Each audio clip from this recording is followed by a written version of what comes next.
corrigendum at the end or in the definition. So that's one of the things we discussed during the break. Thank you, Mr. Chair. Thank you, Honourable Attorney General. The proposed way forward suggested by the Attorney General, Honourable MP for Central Honiara. Thank you, Mr. Speaker. Yes, that discussion was made, and that was the way forward that has been suggested. That the possibility of a corrigendum will be brought in to define the transitive principle in the interpretation clause 6, I think, that we have gone past. But of course, it will also change the division in the format in Division 2. In Division 2 of the bill, where I think public service, where it says the public service principles, which will now include trustee and public service principles. And of course, what has been enumerated in the amendment, subclause 1 will feature the trusteeship principle, and subclause 2 will feature the public service principles. I think that's the way forward on this. Thank you. Thank you, Honourable MP for Central Honiara. So that will be circulated later on. So I think on that note, I think we can now invoke Standing Order 55-4, suspend consideration of that. We'll come back to that. We'll go straight on to other clauses which are ready, and we'll come back to it. So I'll suspend the consideration of this particular clause until that is captured. Then we'll go back to that in the interim. I think it's quite allowed under the standing orders. We can leave that and come back to it later after we have disposed of consideration of the other clauses. Is that okay? Thank you. So clause, but I think perhaps to explain again, because it will affect the definition under clause, captured under clause 17. So on this note,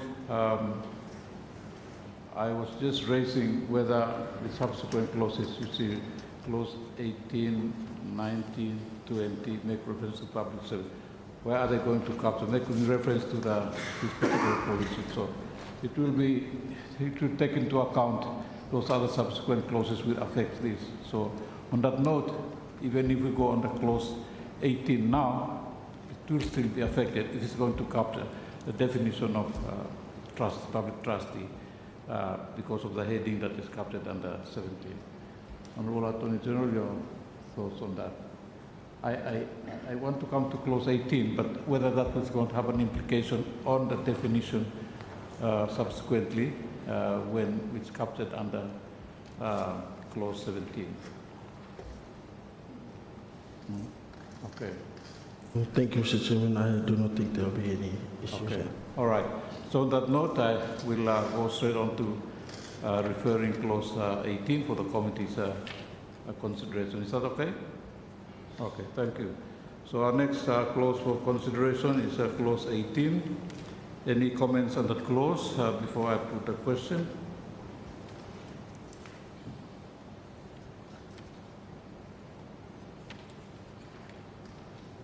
If there is none, I'm going to put a question. The question is at clause 18. Stand part of the bill. Those in favor, please say aye. Those against, say no. I think the ayes have it. The ayes have it. Clause 18, therefore, stands part of the bill. Clause 19, any comments on that clause? Thank you, Honourable Leader of Opposition. Yes, sir. I note the earlier explanation yesterday by the Honourable Attorney General about parallel systems with police and corrections legislation and their commission operating in tandem or in parallel with this one. So I'll get the principles here, however, because you may look in earlier today, or what parts where Emi apply law, or get law, clause 12, parts law, this will be where apply law police and officers and correctional service officers. Emi including this will part 4, and so equality of employment principle, the issue was raised at disciplined services here. For example, Los Sayas, a police officer needs to be, a little intimidating in some ways. I'm got a little bit body, and of course, maybe time for doing arrest, him no fright for go arrest, no time big problem, him no run away, him trying to fix him, but kind of something also. And so there might be need to discriminate. In the old days, of course, sir, this one was the case. Me go for recruit lo police too, Chairman. Me go stand up, what a drum on the line, the wall. Time me go sue, form 3 or come recruit. So me go stand. Line here, Mr. Chairman, I'm casting osen.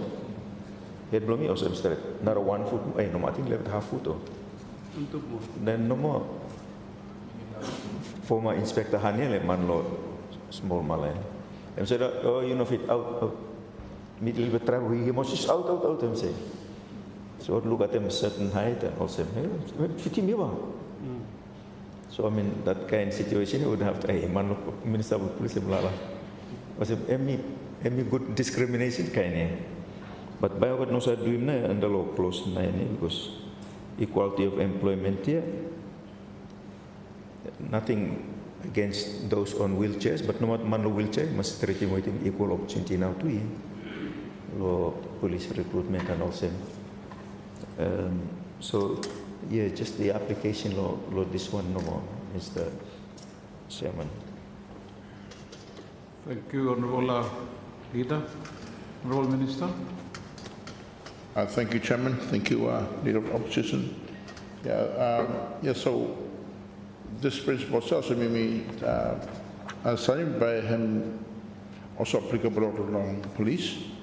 Now, when it comes to the issues, so sometimes come back to principle of merit number 2.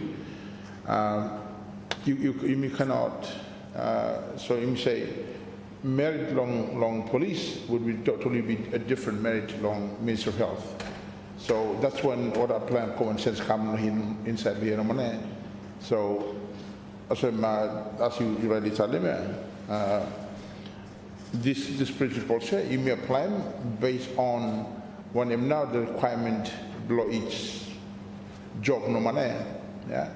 So if the police or the look long height below as one for criteria for employing other people, then that would be applicable for them. Height would not be applicable for other. Yeah. So this is where you may along each sectors, but understand so that what not merit, but issue for recruiting other people for work. Thank you, Chairman. Thank you, Honourable Minister. Honourable Leader. So that explanation runs counter to clause 21 here, where I'm explaining what the merit principle is. There I'm saying capabilities and capacity to perform functions, potential for further development, unless capabilities here may include height and what kind of something also, but usually capabilities doesn't include height. So merit under this formulation couldn't be used by police or prisons as justification for, no employment man where no fit. So like a man where police people look like but respect them law too. Is what variety men. Something else. Sir. Thank you, Honourable Minister. Any comment on that, Honourable MP for Central Honiara? Chairman, me additional sometimes, they may be overly expressing in the law issues where we set the principle that you should not promote him. Yeah, like the whole idea, the principle that we try to, promote within the public service is the principle of equality. Yeah, equality of employment opportunity. And then, if you look at B, for instance, where the next part of the sentence in that B, I'm a little bit worried me, where we are sort of featuring about something that may cause him, it might raise the issue of how we would want it to feature diversity within the force, for instance, yeah, where Loya was in, we are trying to promote a fair regional representation,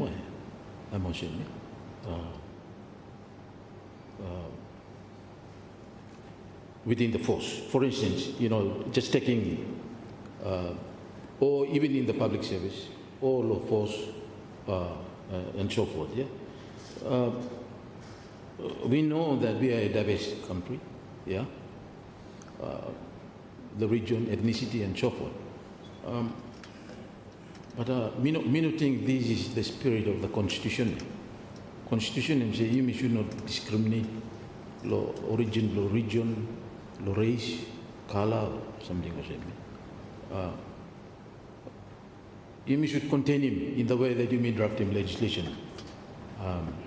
In here, we want to say, yes, you may, let us not, we should eliminate him discrimination, but at the same time we said, oh, you may, in some ways you may have to understand him diversity, you may understand him diversity, therefore we have to reflect that diversity in chat law.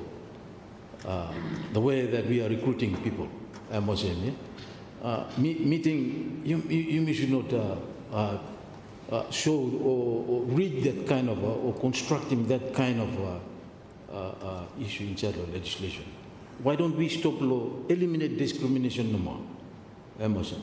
You may eliminate him no more discrimination and stop law there no more. Instead for you may try for define him, or something was you may try for balance him, or you may have to balance him regionalism, who know how we represent the public service, or say, but by go you may step into some kind of discrimination too. What do you think about that, Minister? Yeah, what do you think about that? And you too, Attorney General. I don't think that is the spirit of the Constitution. If you look at fundamental rights in the Constitution, we should not speak like that. We should be speaking as one number. Yeah, of course, at times we will qualify ourselves that, it's a very diverse country. But we should continue and then see ourselves as a Solomon Island. We should stop normal law. That we must manage to eliminate normal discrimination in the way that we promote employment opportunity within the public service, rather than go further and try to raise himself or something more, because eventually we will run into some considerations of where Baba may lead to some form of unfairness, discrimination, or something. Of course, we all understand how diverse this country is. What do you two think about that? It's a very tricky area, yeah? But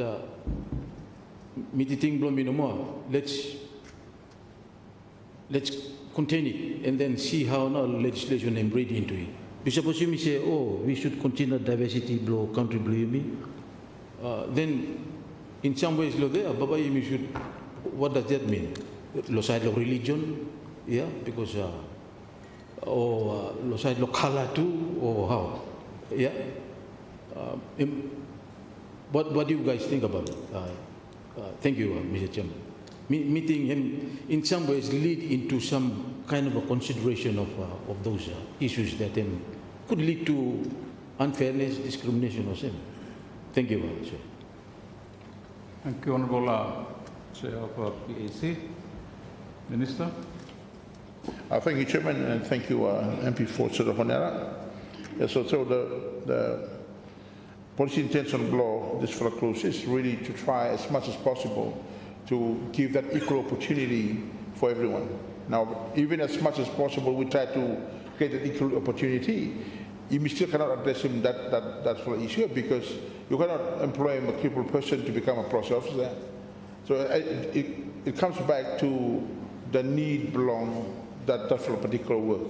But we, and as a constitution, we try to promote equality, which is something that I don't think we can ever achieve law too, yeah? Yeah? But what we want is to try and give that opportunity for everyone whose MPs are able for apply. The selection, when public service and we talk about equal opportunities, is as we tell you, when you put out your vacancies, normally people say, oh, you must be awesome. So here the whole intention is to promote equality, which in actual fact, that's something very, very hard for him to achieve in the real world situation there. So again, the policy intention of law is for close for, again, as I said, for create that equal opportunity for people for coming and be part of the job. Thank you. Thank you, Honourable Minister. Honourable Chair of PAC. Thank you, Chair. Chair, yeah, that is very true. The point that me raising lawyer is that then why do we try to raise that issue in the legislation that we are trying to promote diversity? Because what we define ourselves as being diverse, I must say, yeah. Of course, we all understand that this is a very diverse country, a nation of tribes, and then, say for instance, sometime in future, if anything may happen that maybe considerations of merit have been put aside, and then you may say, oh, we are trying to balance diversity. Will that not in some ways lead into some kind of an unfairness or considerations of that by him run against the earlier principle, which is the public service must be managed to eliminate discrimination. So maybe issues of merit will have to be discriminated against using some kind of diversity interest or something or something. Or that one, what do you think the likelihood of such a risk may arise?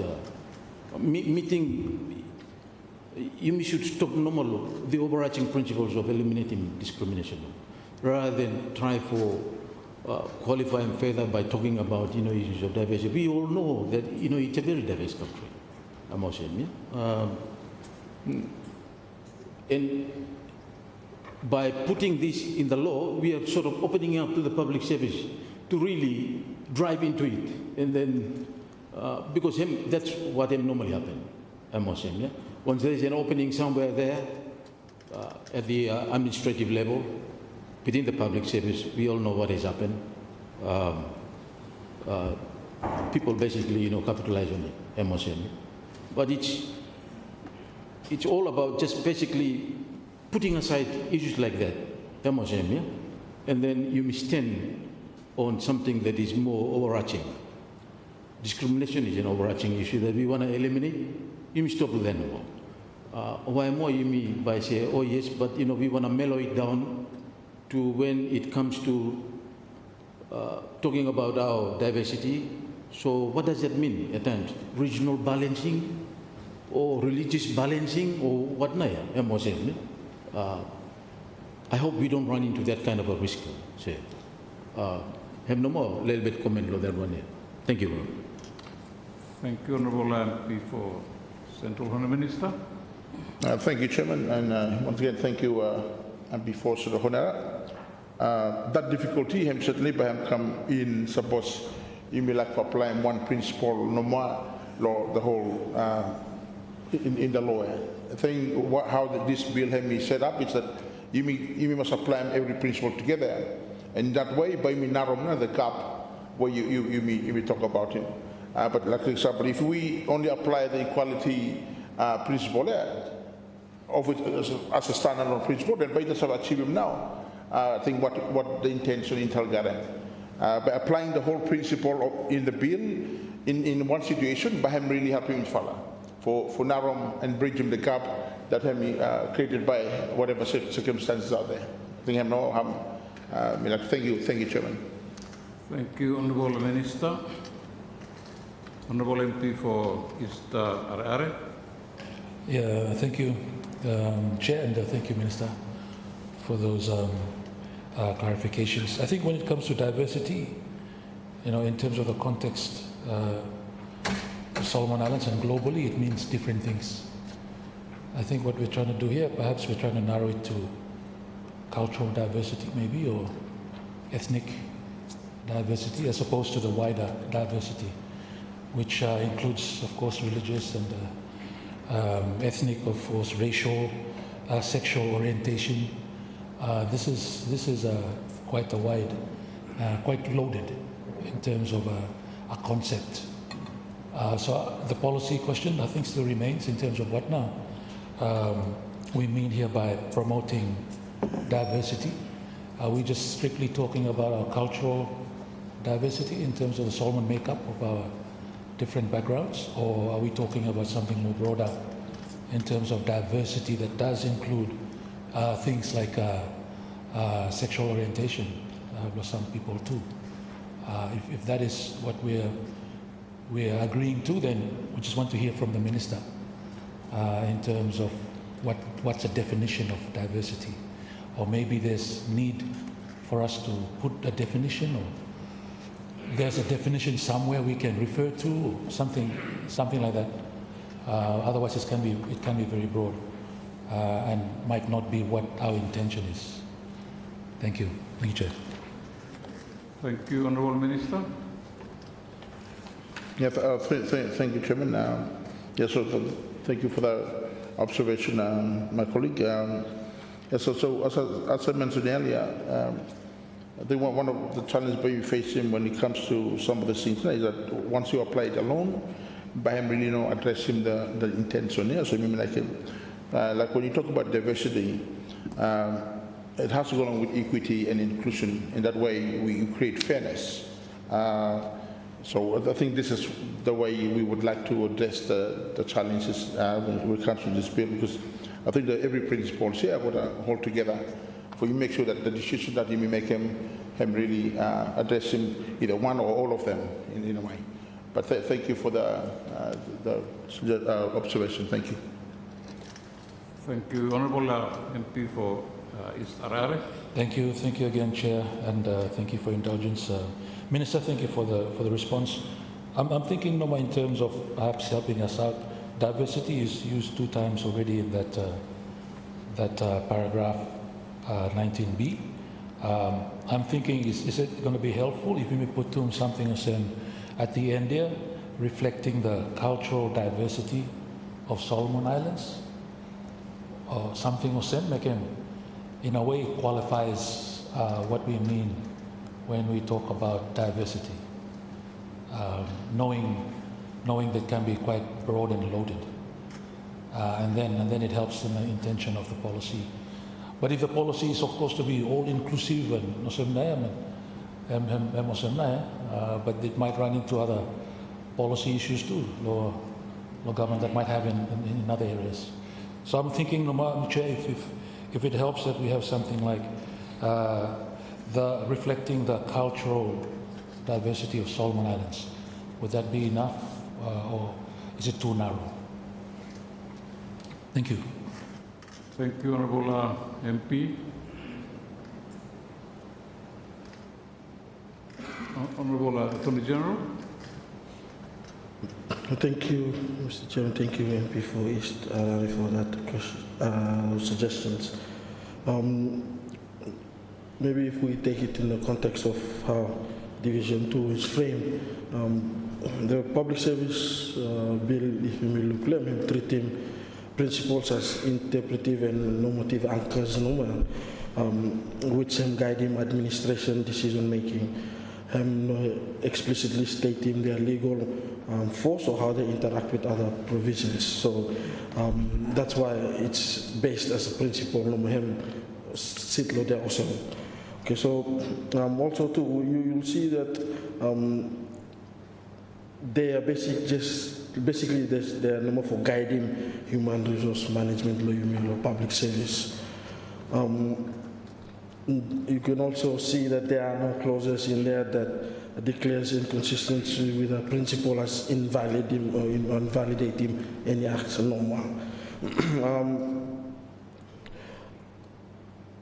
Which begs for me some to clarity is that I'm intended to inform normal discretion and policy, but not to impose justiciable obligations on anyone. So that's why just keeping it as it is best way for you to go in terms of how for you me apply my principles. Thank you. Thank you, Honourable Attorney General. Any further comments on this clause? Honourable MP for West Are. Thank you, Chairman. Looking at the clause, equality of employment opportunity principle, me try for look low interest block at persons with special needs. Lo hemi all persons hemi cater and accommodating needs or no good time in all applying practically hemi discriminate more against more people there because there is no subclause that hemi really cater for that special needs people. We now have them, and it's sort of a growing population in our country. If Minister Yusabe helping me for understanding, we have that clause taking care of that particular need in our community now? Oh, thank you, Chairman. Thank you, Honourable Minister. Thank you, Chairman. Thank you, MB for Mr. Rere. This clause is inclusive now. That includes, and when it says all person, inclusive of those people with special abilities. Thank you. Thank you. The Honourable Attorney General. Thank you, Mr. Chairman. Thank you, Chairman BLC and MP for West Harare for that question. Interpretation Act me and tell them that when interpreting a provision in an act, you also take into account international obligations law on Solomon Islands. So we, as being party to the disability conventions and international obligations, we take precedence too. So when we interpret this one, that comes with it. So it's just to add on what Minister Taleb, inclusivity blame, and cover here. So thank you, Mr. Chair. Thank you, Honourable Attorney General. Honourable MP for East Harare. Thank you again, Chair. Thank you, Attorney General and Minister. Just on the diversity among employees. I mean the word among. Would it be the diversity? Would it make a difference if we say diversity of its employees, or diversity of its rather than among? Diversity among employees. I'm thinking that perhaps we might want to say, if it's what we really mean, diversity of its employees, rather than among employees. Just wanting some response in terms of if that makes a difference in terms of the intention we're trying to say here. Thank you.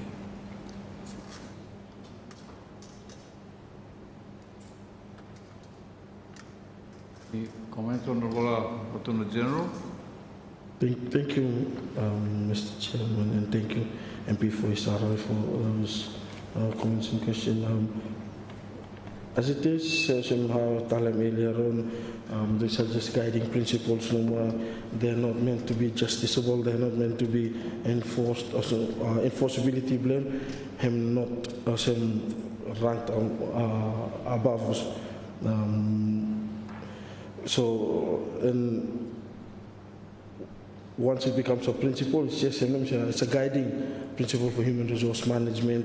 So it's not something that you say that anything that you do in contravention of these principles invalidates an act.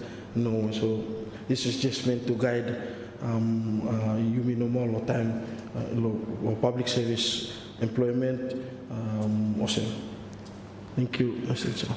Thank you, Honorable Attorney General. Any further comments? I put the question. Honorable MP for East Harare.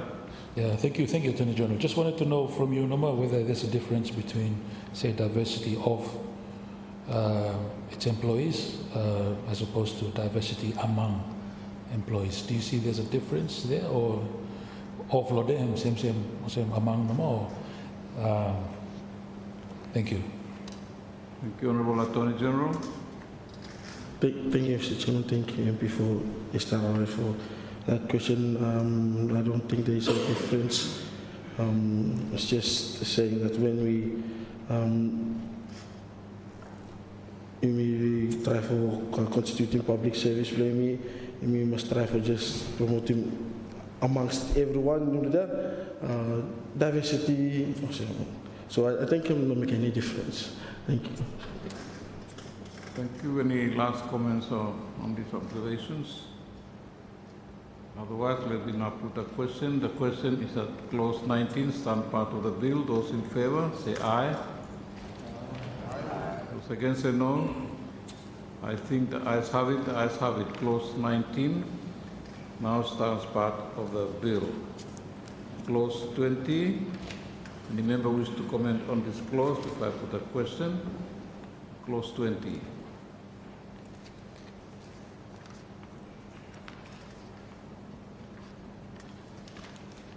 If none, I'm going to put a question, and the question is that clause 20 stands part of the bill. Those in favor, please say aye.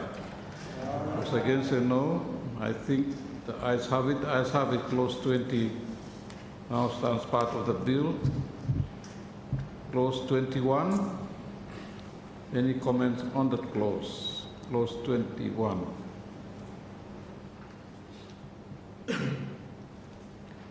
Again, if there is none, I'm going to put a question, and the question is that clause 21 stand part of the bill. Those in favor, please say aye. Those against, say no. I think the ayes have it. The ayes have it. Clause 21, therefore, now stands part of the bill. Clause 22. Does any member wish to comment on this clause before I put a question? Findings of the Bills Committee can be captured in page 35 of the report. Any comments on that clause? Clause 22.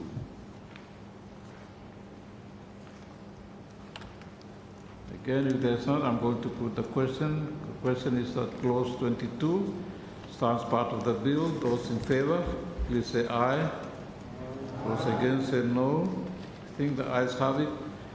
The ayes have it. Clause 22, therefore, now stands part of the bill. Clause 23.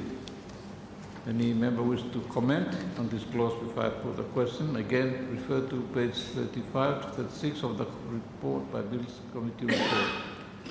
Before I put the question, clause 23. Any comments on that clause? And if there is none, I'm going to put the question, and the question is that clause 23 stands part of the bill. Those in favor, please say aye. Those against, say no. I think the ayes have it. The ayes have it. Clause 23, therefore, now stands part of the bill. Clause 24. Does any member wish to comment on this clause before I put the question? They refer to pages 36 to 37 of the committee report on this particular clause. Any comments on that clause? Again, if there is none, I'm going to put the question. And the question is that clause 24 stand part of the bill. Those in favor, please say aye. Those against, say no. I think the ayes have it. The ayes have it, clause 24. Therefore, stands part of the bill. Clause 25. Any comments on this clause before I put the question? Clause 25. Thank you. If there is none, I'm going to put the question to the Honourable Leader of Opposition. Thank you, sir. Clause 25, because part 4 him apply law, police and corrections as well. So code of conduct applies to all employees. This one, code of conduct law, public service, but they have their own code of conduct. So how is that going to work to follow different codes of conduct? Thank you, Honourable Leader. Clause 25. Comment or question on the clause 25. Thank you, Chairman. As we mentioned earlier today, only the principles no by apply along police as the American Law Amendment today. The Code of Conduct or get their own Code of Conduct under the Police and Correctional Service Act here. And or Code of Conduct is same number 2. So MME as metal today, the principles of law public service number by apply local. Thank you. Thank you, Honourable Minister. Honourable Leader. If also, why can't we make exception right there for a clear straight now? Also, Minister explaining coming. Because you may law clause 12 where you go past and finish and say all of part 4 him apply part 4 now last section now clause 25 so it's no longer just principles that apply, the code of conduct applies.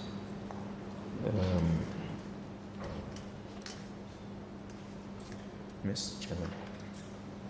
Thank you, Honourable Minister. Thank you, Chairman, and thank you, Leader of Opposition. Yeah, so Part 4, Division 1 and 2, I'm addressing that issue where you talk about you in terms of the Code of Conduct. So, thank you. Thank you, Honourable Minister. Honourable Attorney General.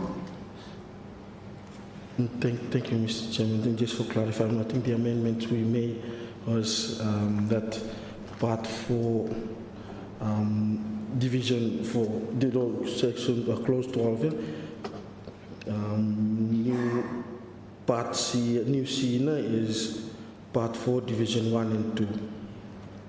And no only apply, so excluding. Thank you, Mr. Chair.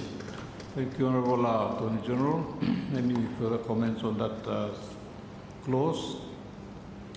If not, I'm not going to put the question. The question is that clause 25 stand part of the bill. Those in favour, please say aye. Those against, say no. I think the ayes have it. The ayes have it. Clause 25, therefore, now stand part of the bill. Clause 26. Any member wish to comment on this clause before I put the question? Clause 26. Thank you. If there is none, I'm going to put the question. The question is that clause 26 stand part of the bill. Those in favour, please say aye. Those against, say no. I think the ayes have it. The ayes have it. Clause 26, therefore, stands part of the bill. Clause 27. Any member wish to comment on the clause? And the Appeals Committee report is on page 37 of the report. Before I put the question, any comments on the clause? Clause 27. Thank you, Honourable Leader of Opposition. Thank you, sir. So 27.1, I'm saying the government employs all employees. This the government, any refer to the executive government or the entirety of the government in the 3 branches of government. Thank you. Thank you, Honourable Minister. Thank you, Chairman. Can the Colleague Bremen, repeat him again, the fella side minister.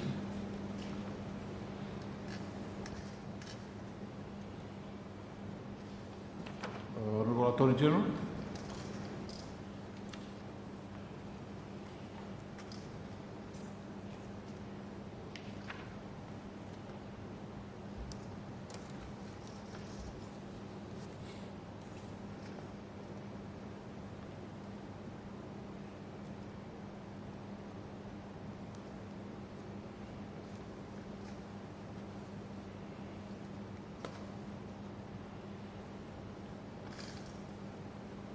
Thank you, Mr.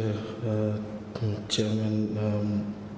The definition of government inside law, Interpretation and General Provisions Act, can refer to the government as means Her Majesty's Government of Solomon Islands. So it's basically executive. Thank you. Honorable Leader. So the executive government and nothing of the other two branches of government?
While AG is still, Mr. Selekpo, I didn't hear the question from leader, but I was just going to ask AG, does that exclude the other two arms of government, executive and the legislature, in that definition? Thank you.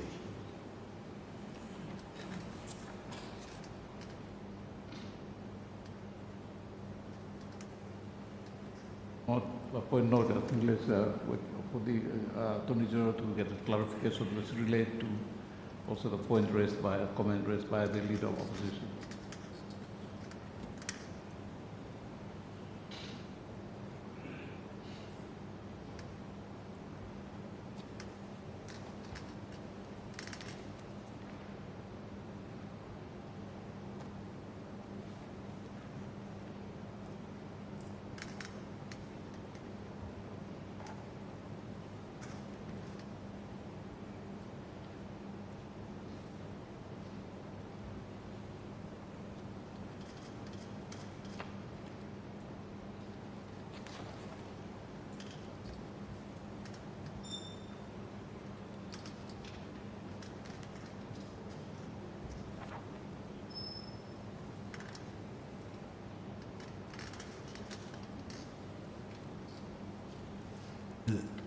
Yes, Chairman, yeah, AG Bambook for the definition of the word government there, the policy intention and definition as how the policy defined this one. It's a Solomon Islands government, which including the three arms of government there. So, but by AG defining that one in law, but the policy intention, let me explain Solomon Islands government, you may refer them which have included the executive and the other two arms of government. And here the Solomon government is the employer. Thank you. Thank you, Honorable Attorney General. Thank you, Mr. Chairman, and also for that question. Just to clarify, the government means three arms of government, and yes, it includes all arms of government. Thank you. Thank you, Honorable Attorney General. Honorable Leader of Opposition. Yeah, thank you. Just looking forward, and not speculation, but perhaps preempting policy progression. when Parliament finally gets autonomy, and part of that autonomy might be a parliamentary service. So then, that definition by him is barwa fit na government meaning the entire state no mana him talk about na. So then parliament service, I'm still part of government no more. Judiciary is the same. So let me answer the issue that Central Honiara raised. So that's good. So we're looking forward and preparing for that possibility. Thank you. Thank you, Honourable Leader. Honourable MP for Central Honiara. Chairman, that's the part that I think I need to be further clarified, lawyer, because the heading refers to the employer's role. So, who is the employer? The government of Solomon Islands. But we all know that the employing agent is the Public Service Commission, isn't it? That's the, by definition law, Chapter 13 of the Constitution, it has the role to employ Public Service Commission. So the question now is, how do we differ with what is in the Constitution to this? There are different employing agents of the government. You have the Public Service Commission, the Judicial Legal Services Commission, and so forth. So I think that has to be very clear in this legislation, where we refer to government. Because when we refer to the government, it is the executive arm. But then you have the different employing agent, these commissions. It's stated in the Constitution. Awesome. That's one. The second point that me like for pointing out, lawyer, is in relation to subclause 2. And that is the overarching responsibility of the government. Government being the chief, or collectively, basically the custodians of that public trust here. If that is the case, then why don't we state that as one of the primary responsibilities of the government? That is to ensure that that trusteeship responsibility should be one of the core overarching responsibility that government must make sure and ensure to promote within the public service.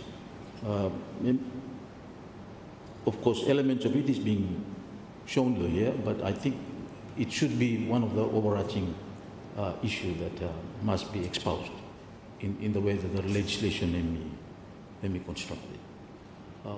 What's your take on that, Minister? And AG, thank you.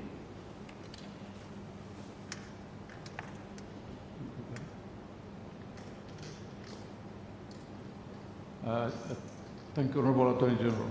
Thank you, Mr. Chairman. Can the MP for Central Honiara repeat him come question me no really get it? Thank you. Yeah, it is in 2 parts here. You know, you have clarified now this will how we define government. You say it is inclusive of both the judiciary and the legislature. So that in one government nine, I must say. But we have different recruiting agents below government here. The commission, for instance, here, Public Service Commission is the recruiting agency, below public service, and then you have others too. You know, the Judicial Legal Services Commission, and so forth. But in here we bundle them together as government. But in the Constitution, they have that different responsibility to be the employing agent in Chapter 13 of the Constitution also. How do they fit into this provision lawyer. You see no issue lawyer if anything arises in future, because I know that when actions are taken, for instance, when citizens or when others that are aggrieved by the decisions of the government, they sue those commissions separately. I must say, not necessarily the government of Solomon Islands. They sue those commissions also. I'm not sure, but it's something for AGU clarify and come. The other issue now is the law subclause 2 here. This whole idea of trusteeship principle. I think it's a very, very good one. You must continue to promote that trusteeship, because government institution together, you are all. Government is including us here. We are holders of public trust here, Moshe. But when it comes to exercising of the public trust here, employees level no more. You have the fiat, Moshe. So, how number by you me? In some ways, featuring that in here, that principal role of trusteeship here. Me like for regime golo or some parts become lawyer too here. The why no trusteeship principles here are not included. Instead, others know the values, the code of conduct, but all the principles here not mentioned here. But him right, leave him. Him know what me like to ask him. Do you think it is something that we should put in here? This whole issue of trusteeship here. I think it's a very important one, so that government as a whole, ministers, we are all combined together. We are all holders of that public trust here. Emotion. Thank you. Thank you, Honourable Attorney General.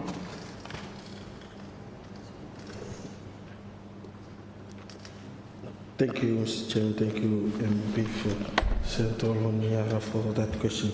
And firstly, maybe just one step back, just for also clarifying with the government in the sense of our own employees. So, government currently, you may say, current administration. So you say basically it's the executive arm which constitutes the Prime Minister and not ministers and every department. So everyone what the arms of government come under each department in terms of administration. So when it comes to the employment part of public service or the government, public service becomes the the employer. Now, certain posts in government requires certain commissions to make those appointments to those certain positions within government. Okay, so for example, JLSC, anything within legal, any officers inside the public service within legal nature, JLSC must make an appointment before you become, that post is filled. But the actual act of employing what go out, making recruitments, advertisements, public service, they do that. But when those selection criteria are met and everything set for appointing to those officers, and not commissions are coming. So there are no conflicting employers within government. Second part, trusteeship principle for including here, it could be, I don't think it's necessary. Why? It's because we talk about employers no more inside here. So time we employ me for filling up water, not positions here. Time what one sense of positions here, water doing water not then. Yeah, you must always be mindful that you are in a public service, and once you discharge your duty, trusteeship principles must always apply in the vacuum. So maybe another sections. This one just basically for employers' role and responsibility for time and employment will come in. Maybe things are necessary for this part here. Subject to what the policy is also. Thank you, Mr. Chairman. Thank you, Honourable Attorney General. Thank you, Honourable Leader of Opposition. Last comment from you. Yes. So Just perhaps along similar lines of some central honor, raising solo 2 year, subclause 2 A, B, C. So A, protect welfare of the public service. What is that? Welfare of the public service. And then C, ensure that the service has capacity and capability to perform. And C, to nurture, develop leaders. Those are all very good. I assume welfare meaning emoluments and remuneration also. But I suppose to a little bit flesh out one central Honyara raising, what about the dignity or the integrity or the reputation of the public service? That surely must be a responsibility for government to make sure that the public service has a good name, for example. No fish and chips business kind of spoil them name block government, then people lose trust in their government and all that.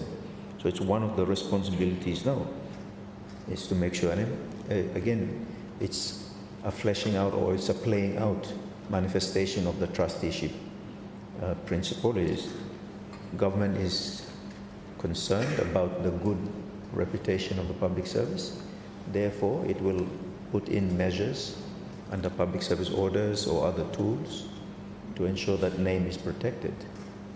The trusteeship is really advanced. So something also should be added to them, nice, in protecting welfare of the public service, but protecting name or reputation of the public service or something also. Dignity or integrity of the public service. Okay, something also.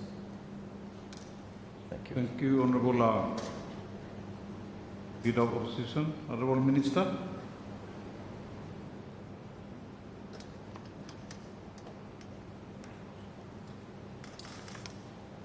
Thank you, Honourable Attorney General. Honourable Minister. Thank you, Chairman. Yeah, so the code of conduct by Madrid, the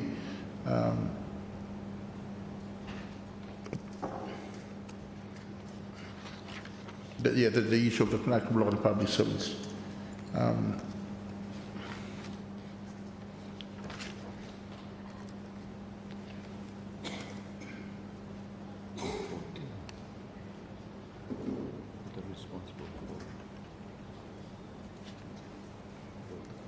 Yeah, so some of the issues belong on the public service, but would be addressed under the code of conduct. Thank you. Thank you, Honourable MP for East Harare. Thank you, Chair. Thank you, Minister and the AG. Just go back number 27.1, yeah? Clause 27.1. I just feel that the drafting there is a little bit too loose. The government employs all employees. Say if me manlo bulk shop owner, me happy na government na ba employ every employee below me lo bulk shop no. I'm thinking that perhaps I'm better me tighten him up a little bit by introducing some words. The government employs all its employees, or the government employs all government employees. I mean, the government employs the public service. I mean, some options, but as it stands, no matter, the government employs all employees. It just sounds a bit too loose in terms of what it is our intention. Yeah, but I think we can fix that quite quickly, no more. I think, yeah, I mean, look at me, agree, come, Chair, thank you. Employees, all its employees. If you refer to all employees, it could be anyone. Only its employees. I think that's where you're coming from. Specifically on the government employees, not the wide whole spectrum of employees that are roaming the country or something. Sorry, Honourable Attorney General. Thank you, Mr. Chairman. Thank you. Before we arrive for that question, if I may take you to the definition of employee. It means an individual who is employed in the public service. So I'm not run down employee, public service. So for you, me extending what law private sector, but I'm quite hard a little bit. Thank you, Mr. Chair. Thank you, Honourable Attorney General. If any other comments, if I put the question. Thank you, Honourable Leader of Opposition. Hey, come back to earlier comment, Blumia, Lungo, protecting the good name of the public service. if somehow it could be put there. I mean, yeah, general orders, public service orders. Of course, one or two available for ministers from time to time. I mean, to put something inside. That's just the way it will be implemented. But in the act itself, recognition that the good name of the public service is important to all of us, and we must make sure of it. And government has the primary responsibility to make sure of it. So if any public officer has doing anything when spoil him good name of the public service, we must deal with him seriously also. And then orders not how to deal with him or something, the practical how to work out now. Thank you, sir. Thank you. Honorable Attorney General. Thank you, Mr. Chairman. Thank you, Leader of the Official Opposition, for that question. Basically, clause 27, let me say him giving overarching responsibility to the government for doing the following things, A, B, and C. But these duties, you must have him. You have to exercise it through public service values here, which is stated in, I think, 23, clause 23, then which have included accountability, equity, impartiality, integrity, professionalism, respect, responsive, and transparency. So it's not in isolation. You have to apply those values when you also policy making, management, and also oversight public service. Thank you, Mr. Chair. Thank you, Honorable Attorney General. I think I comment on that. I will not put the question. The question is that clause 27, some part of the bill. Those in favor, please say aye. Those against, say no. I think the ayes have it. Ayes have it. Clause 27 now sounds part of the bill. Thank you. Clause 28, our next clause for consideration. Any member wish to comment on this clause before I put the question? Clause 28.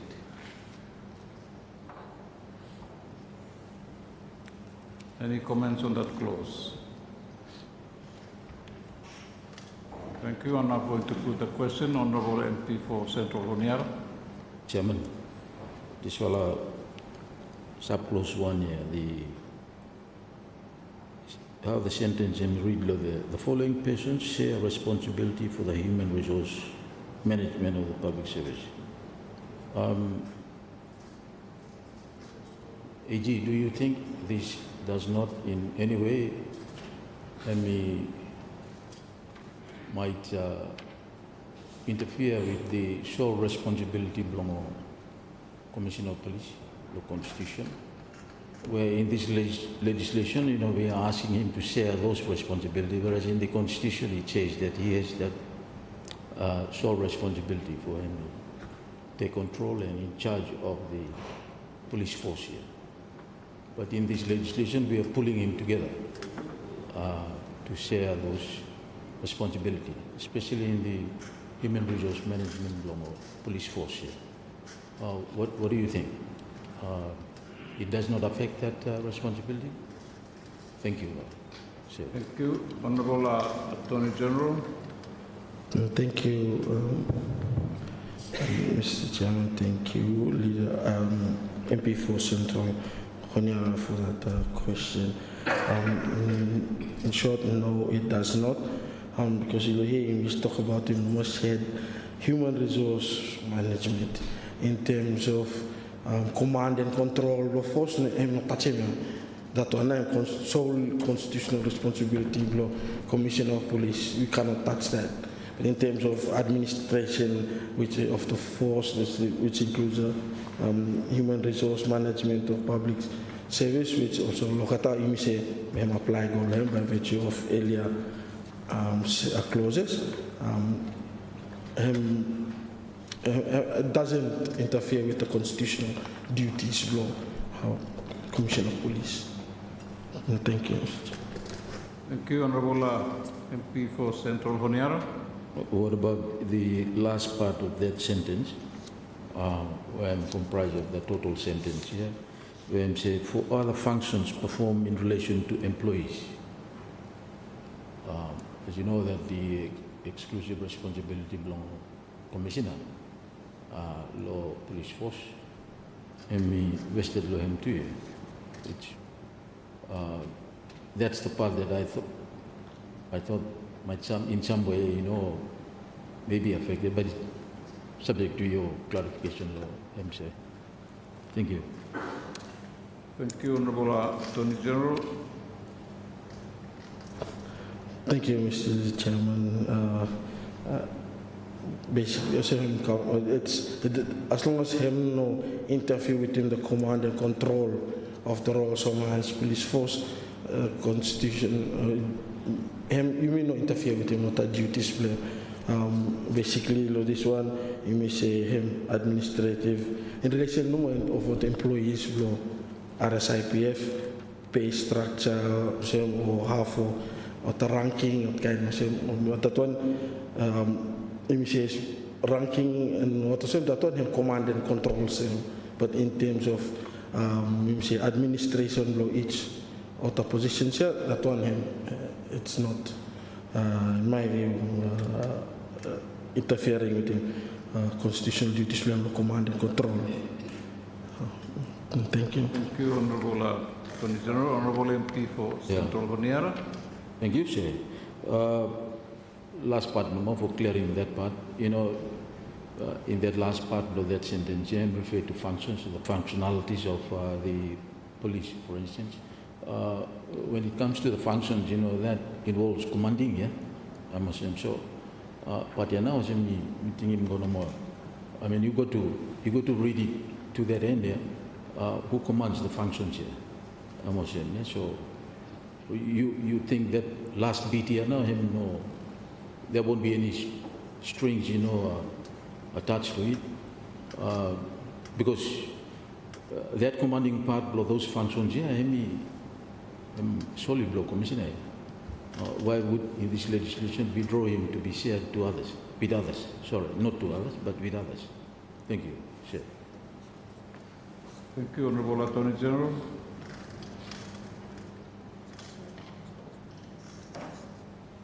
Thank you, Mr. Chairman. Thank you, MP Central Honiara, for that question. Now, if just going back no more, we'll see that the government is the employer. I'm not one 27 him talent. Then 28 him talent. Okay, because government him employer. Each one law you may law here now you may got responsibility for you may look after me in terms of human resource management law of the employees. Yes, so I'm outline you come and that's basically what it does, and it's specifically only for that purpose, human resource and employees here. It's nothing to do with them, say command structure or control block, command block force. Discipline ranks, discipline blocketa, I have not touched. So we still preserve that constitutional functions, and they are not in any way, we say, contravened law. This one. Thank you, Mr. Chairman. Thank you, Honorable MP for Central Honiara. So, say, if that is the case. Maybe Mitro Minister. So, what are the functions now you envisage here that in the last part of that sentence that will be shared with the Commissioner?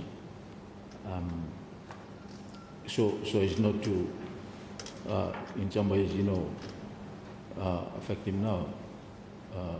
The exclusive right blame for managing the force in the Constitution here, and just come back law, that phrase that you go back law, government employs all employees here. And now I'm raising now, pointed today, that I thought that it could be better worded, well, nice word now, at inclusion now, is RRM come out one time, but me say for suggesting you today, but I missed that opportunity. That the government through its employing agency, employees, all employees, something was saying, yeah. So they did captures the all the employing agents under Chapter 13 of the Constitution. But anyway, that's gone past. Lawyer Minister no more. What are those functions that you envisage that would be shared with the Commissioner? Thank you. Thank you, Honourable Minister.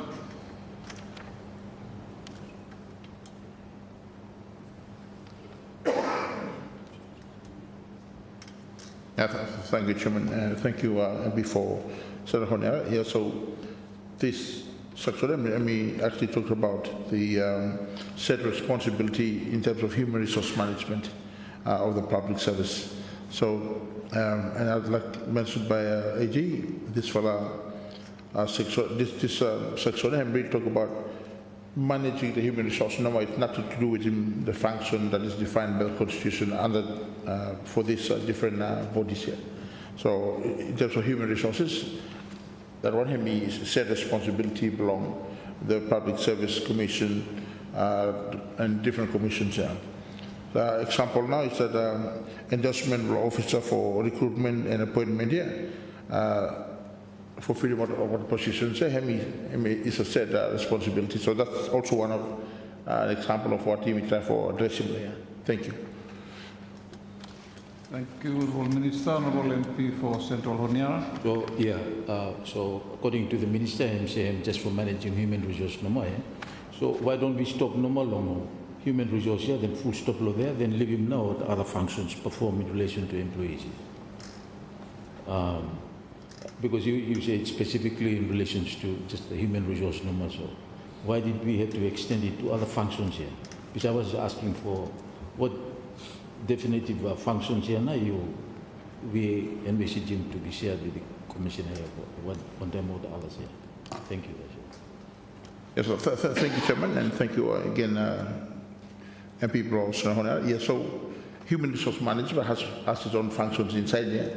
So those functions are now about government said responsibility for performing.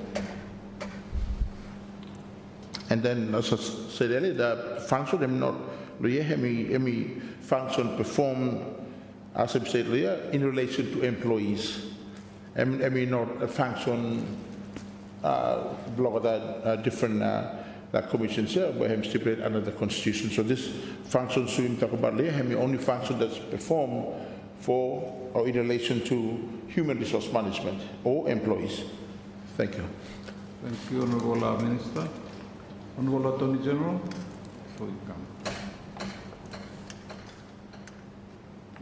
Thank you, Mr. Chairman. If I may just add on to what Minister Talim. So, in say other functions performed in relation to employees, having that there is quite crucial. It's there for a purpose, and that is some a lot of functions in relation to the employees. Police and Correctional Services Commission by delegating all him. Although it's not in his original JD Blohem, but time Police and Correctional Services Commission or say okay, some function low, but we delegate him go back in relation to what our employees here. So those are for that. Also too, not only that for what minister too, what other functions in relation to what that. So it's not only for police and also what this does is actually allow it enhances the idea that not let me say in public service there's a shared governance architecture, and you may say not one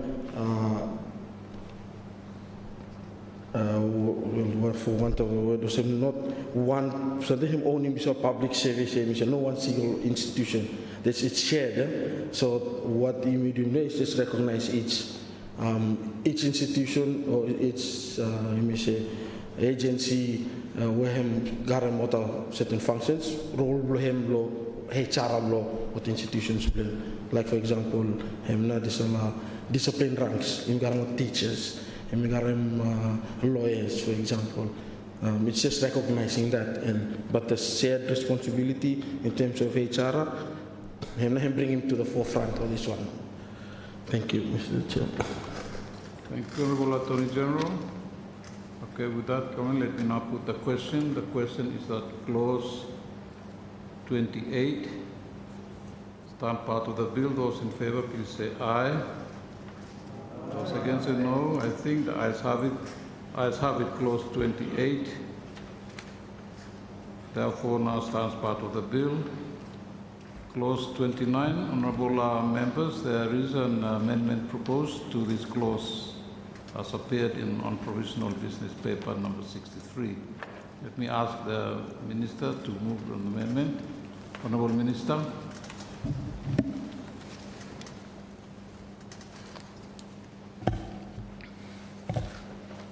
Thank you, Chairman. Chairman, sir, I move that clause 29 is amended. A, by substituting subclause 3E with the following. Code E, adapting and integrating modern digital technologies into public service structures and systems to improve public service records, data management and service delivery. And quote, and B, restructuring the rest of the paragraphs in alphabetical order.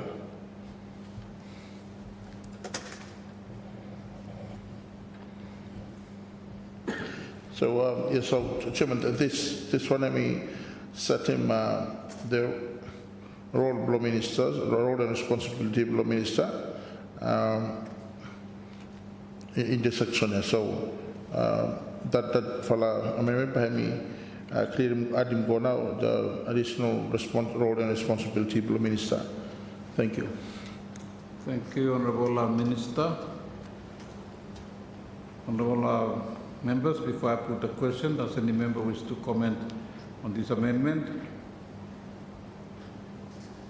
Thank you, Honourable Leader of Opposition. Yeah, thank you, sir.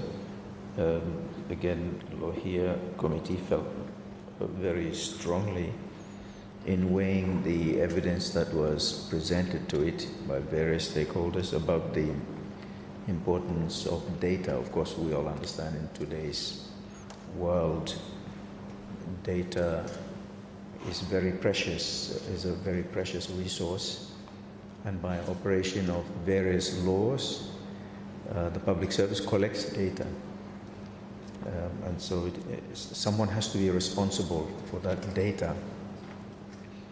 And so, time man him apply, for example, him submit him everything, no. Every personal detail blame or something. You go kasi mot grandfather, grandmother. Sometimes what application form ask them to you.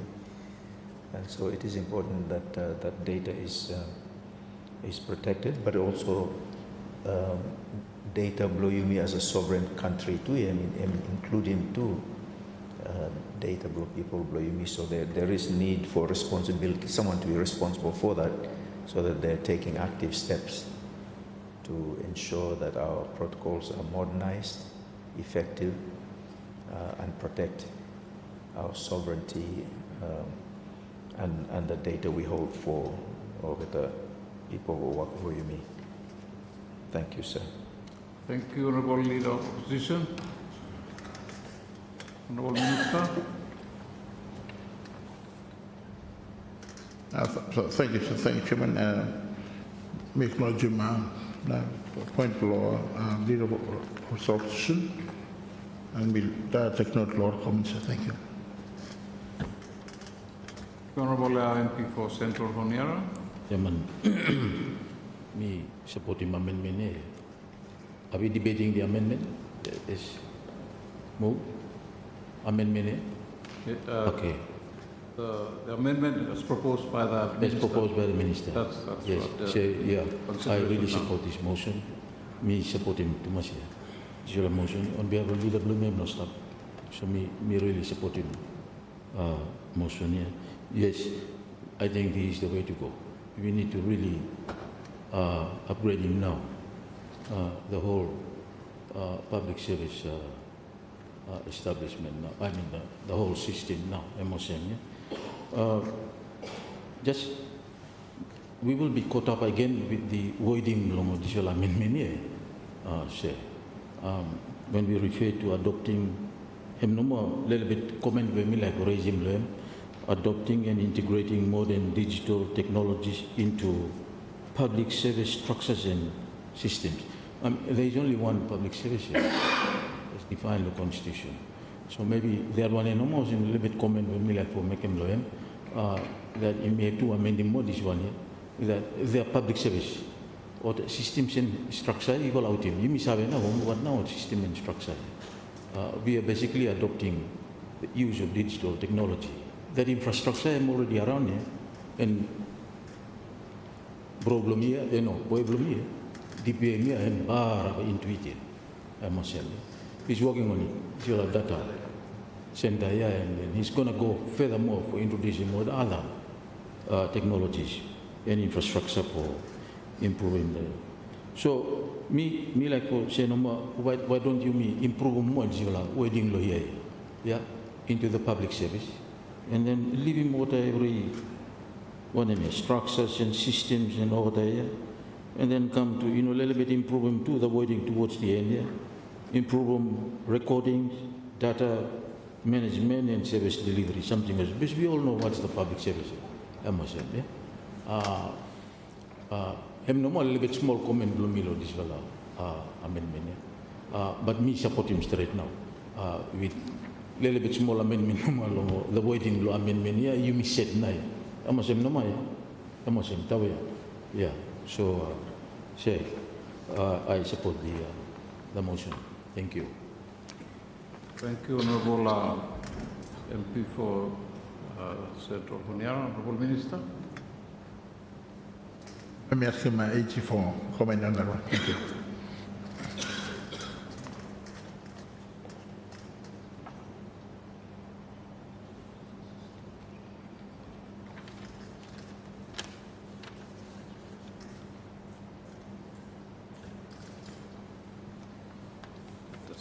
Thank you, Mr. Chairman. My view having them in there is, taking it out or leaving it in there. Leaving it there him got a more effect. That's the point I'm trying to make, because structures and systems is refer to the technology adoption systems will come behind. That's what they are. Public service structure and system correlate. What are technological advancements this time? So that's for me. It's having it in there serves that purpose, and also too, it's. I think we'd rather have it in there than not have it in there. Thank you, Mr. Chair. Thank you, Honourable Attorney General.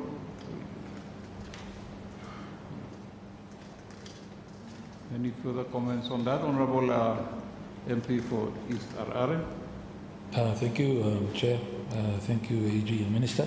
Just to take on that issue that was raised by Central Honiara with the introduction of structures and systems again in there.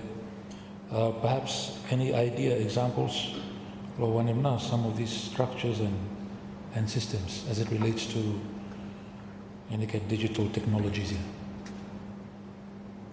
What may be some examples of those public service structures and systems? Otherwise, the idea for me, putum number public service number and continue on make it more cleaner without reference to any structures and systems might be a better way forward without qualifying it. Thank you. Thank you, Honourable Minister. Thank you, Chairman. Thank you, before Mr. Arare. Yes, one example of that one is recruitment online. Yeah? So instead for submitting recruitment to go through the normal paperwork process, they just go online and submit their application. So I think when we talk about this system, it's the whole of public service process and system that we use in integrated model with him now, the new e-governance technology. Thank you. Thank you, Honourable Minister. Honourable Leader of Opposition. So, recommendation 13, Law Bills Committee, there is another side to that recommendation where I'm not picked up by this amendment. The amendment, me pick him up side block government in terms of, adopting e-government protocols and all same. But if you look last line of recommendation here, me say minister role blame him one or some with him fiduciary responsibilities. So him trustee. So time me film up form, me come putum law public service. Information him blow me, no blow minister.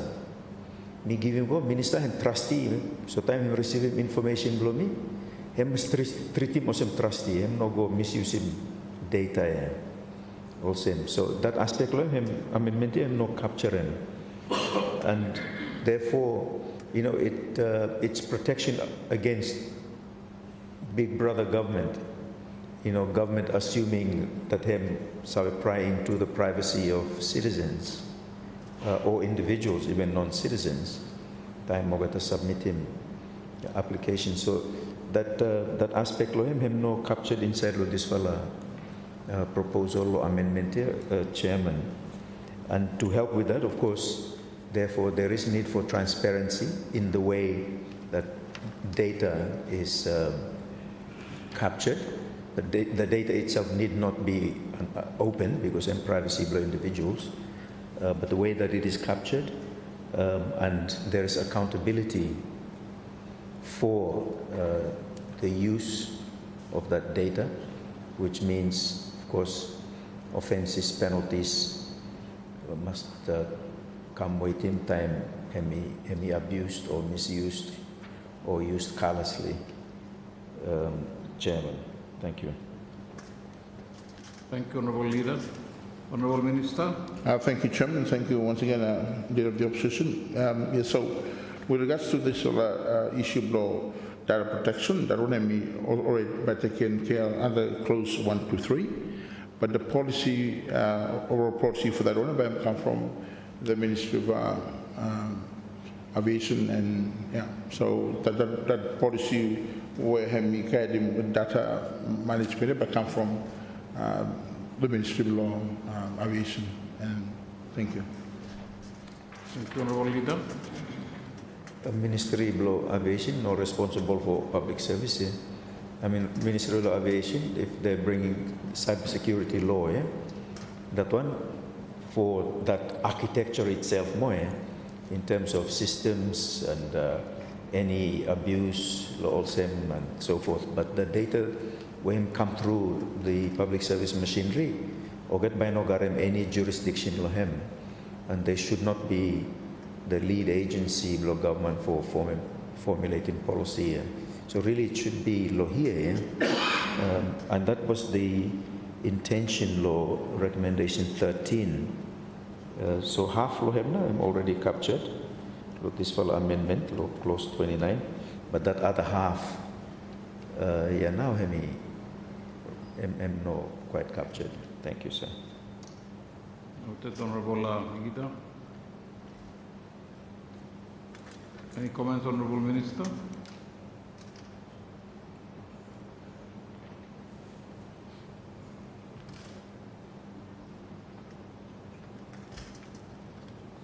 Thank you, Chairman. Thank you once again, Opposition Leader.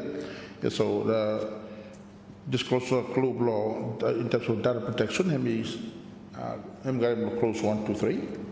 I think what we talk about him in terms of the data management as part of the government, I think the Ministry of Law will come up with a policy for looking into our database system.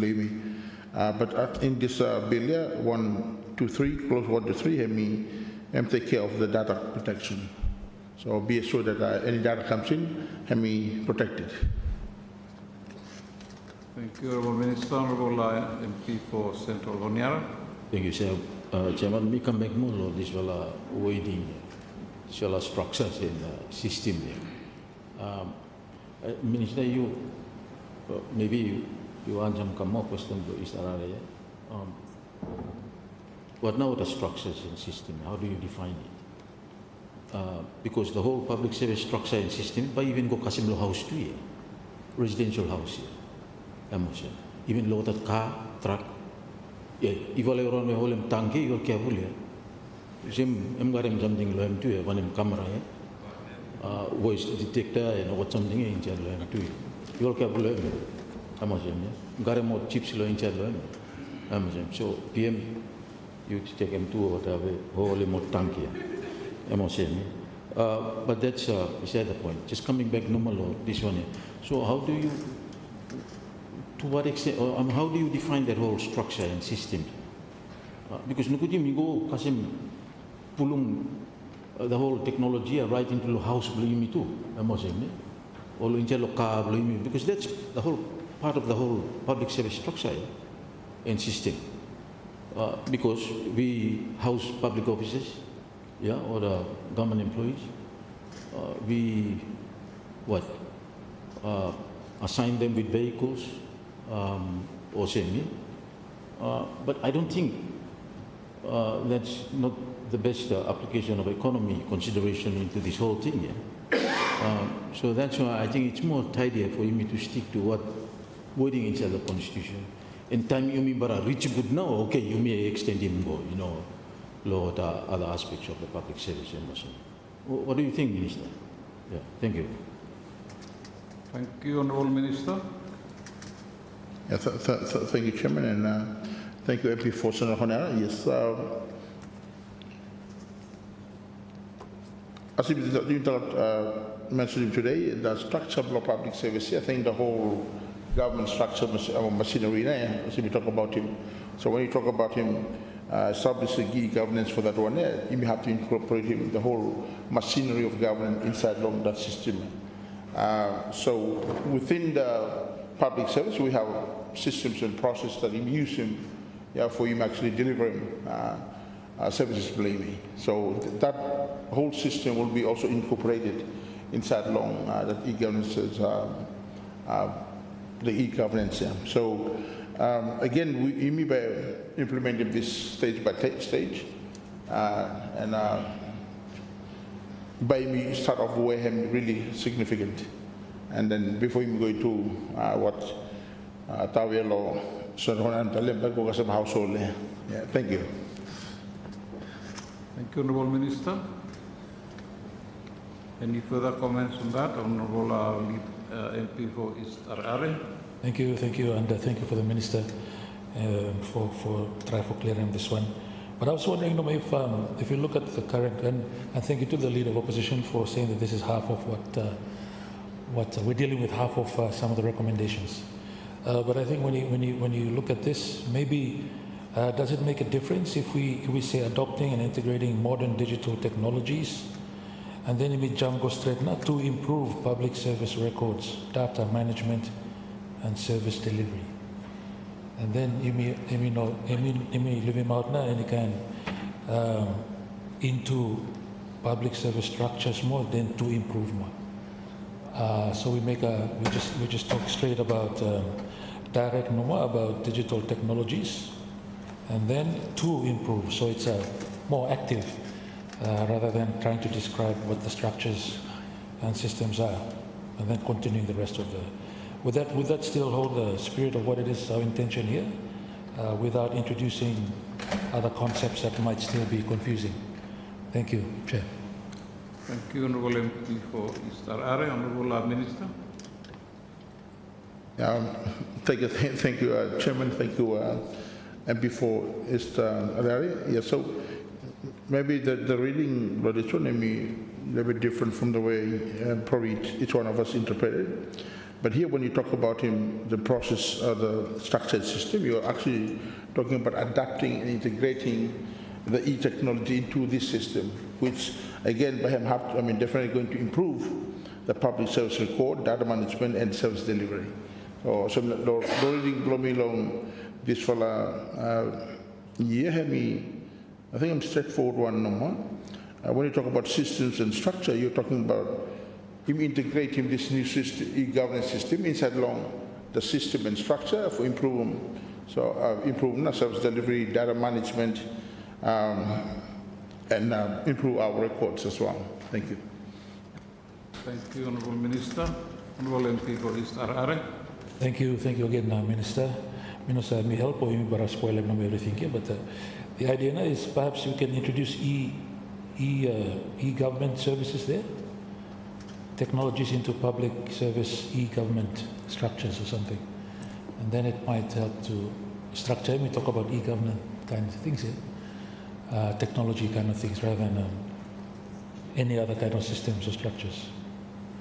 So the idea is to introduce e-government structures and systems. Thank you. Thank you, Honourable Attorney General. Thank you, Mr. Chairman. If I may offer some clarity in terms of structures and systems. Maybe if we put on some structures, you may say him refer to the organizational and institutional architecture of the public service.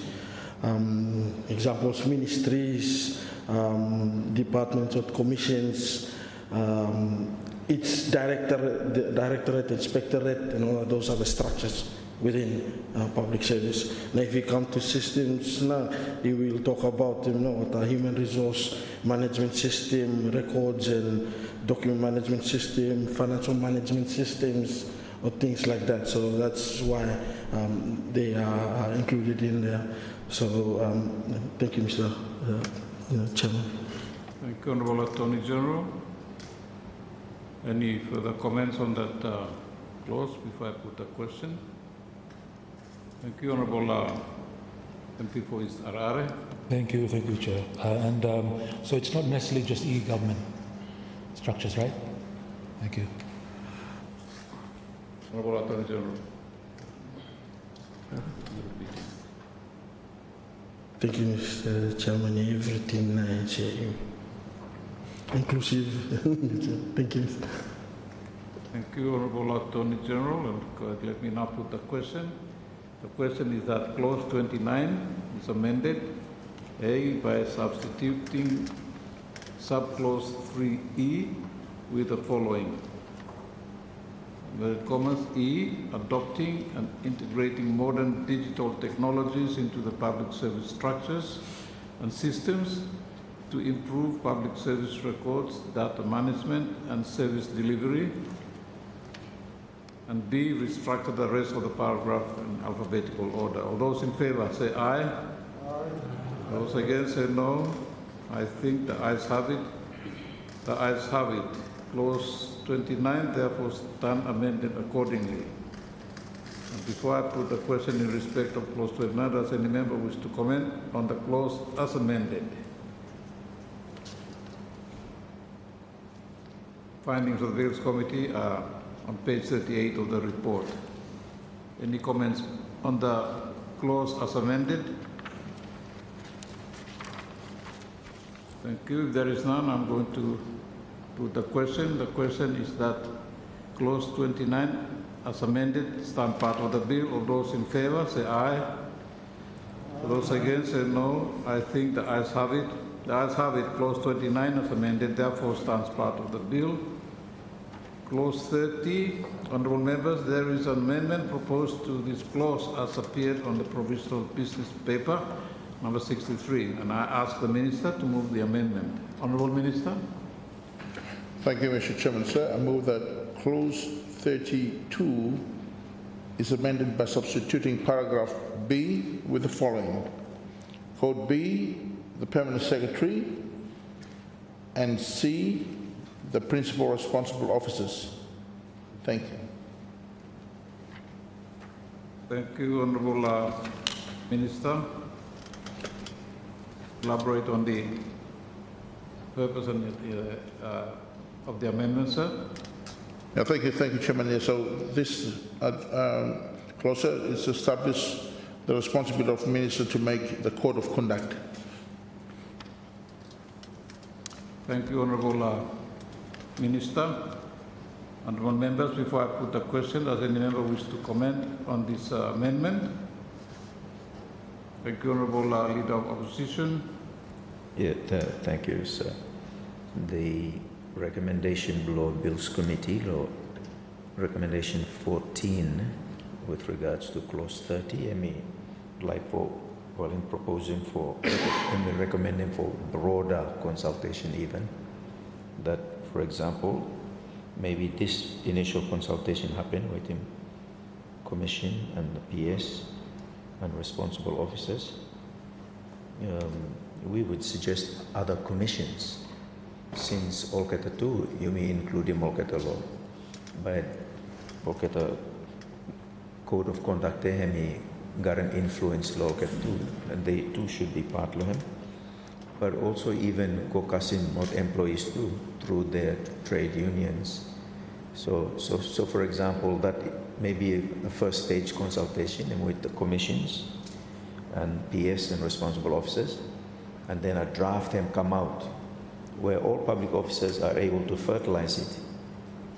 So it's open for 30 days or something, or those who wish to contribute may do so on some kind of website or something, or submitting hard copy in writing. And then a final one is then issued by the minister, something also, and each time there are changes, it's sort of a similar process. So you've got buy-in right from the word go. And even if people disagree with certain things, well, it doesn't mean that's what the minister is going to put out. The minister still, after doing consultation, by him still act guided by public interest in these matters, and wisdom and the fear of the Lord also. Thank you, sir. Thank you, Honorable Leader. Honorable Minister. Thank you, Chairman, and thank you, Honorable Leader of the Opposition. Yes, so in establishing the public service orders here, as in clause 125, there will be a wider consultation that may ensued before, for in terms of process blaming for establishing others public service orders. So take note of that, and it's already been part of the policy process for establishing that public service order. Thank you. Thank you, Honorable Minister. Honorable Leader. Perhaps with assistance from the Honorable Attorney General, the fact that law here, Hemi naming Public Service Commission specifically, does that therefore by implication exclude the other commissions from being consulted under law here? Because those are not included inside law this whole amendment, and certainly not the employees either having the draft or a draft for comment or also feedback from employees. Would that therefore then preclude them also from being consulted? Thank you. Thank you. Honorable Attorney General. Thank you, Mr. Chairman. Thank you, Leader of the Official Opposition, for that question. How it's couched here is basically in terms of making this a code of conduct. Minister, some obligation is only to consult with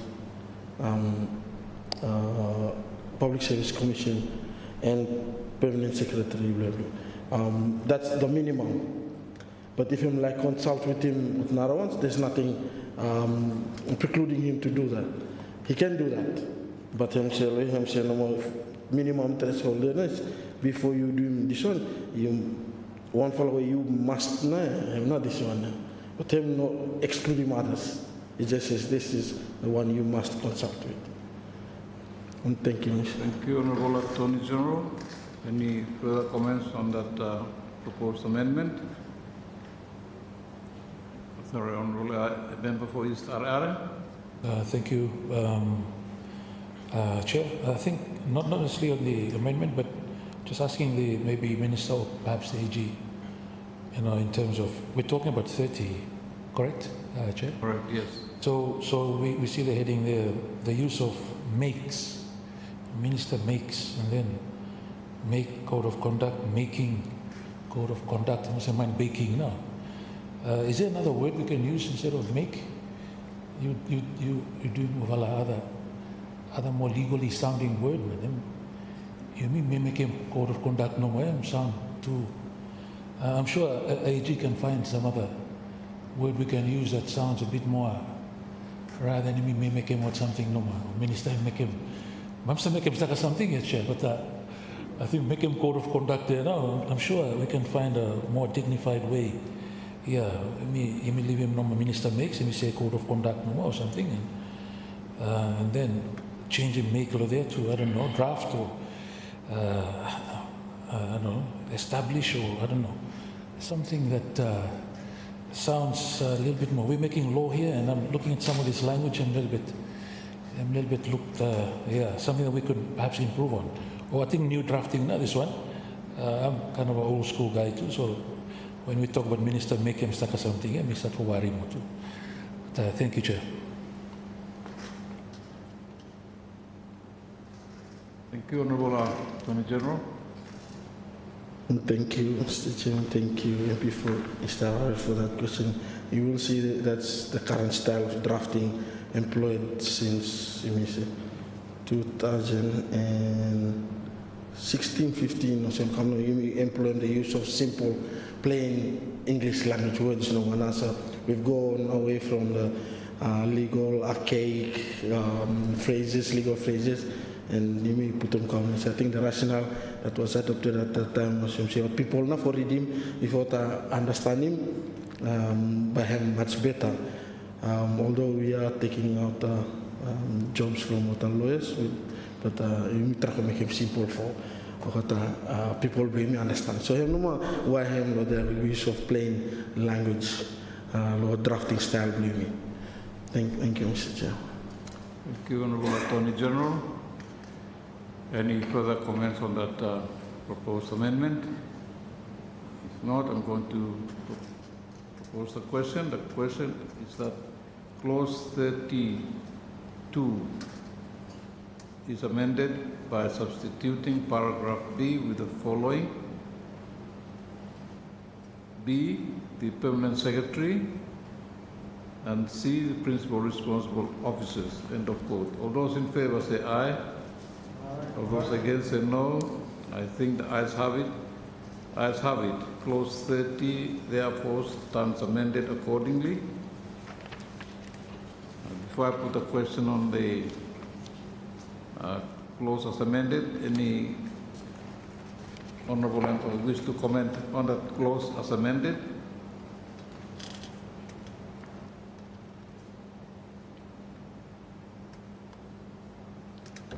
Thank you. All agree to that, so I will put the question. The question is that clause 31 therefore stand part of the bill. Those in favour, please aye. Say aye.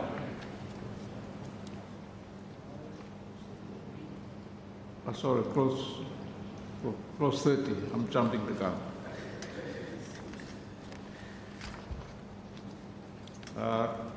Apologies. Let me retrieve this.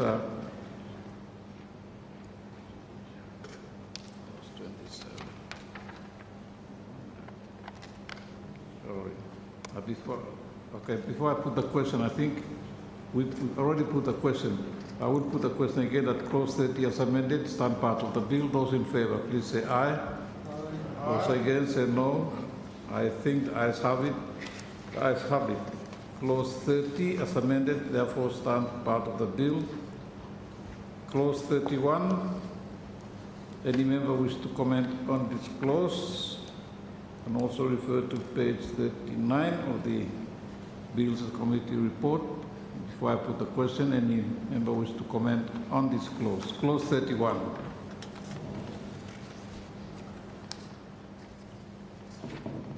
Thank you, Honourable Leader of Opposition. Thank you, sir. Again, the recommendation of the Bills Committee, this one, recommendation 15,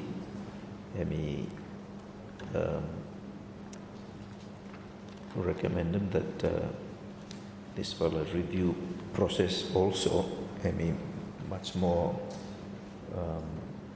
inclusive and consultative, so that there are more stakeholders that can be part follow this whole process.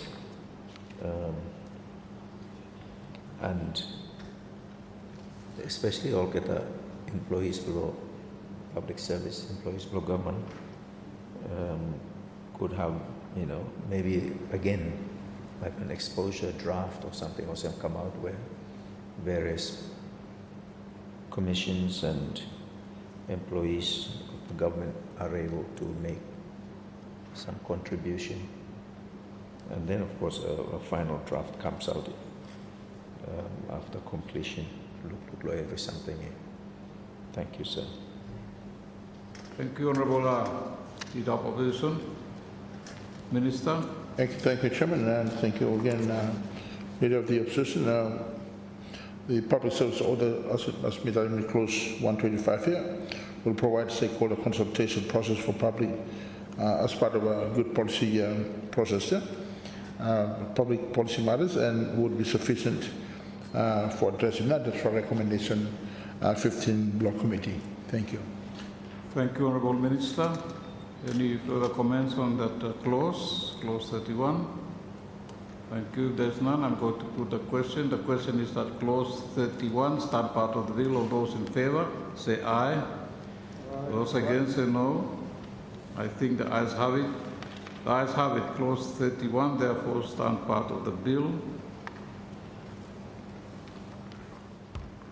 Clause 32, the next clause for the committee's consideration. Does any member wish to comment on this clause before I put the question? Clause 32. You can find the recommendations and the report by the Bills Committee on page 30 and 39 and 40 of the report.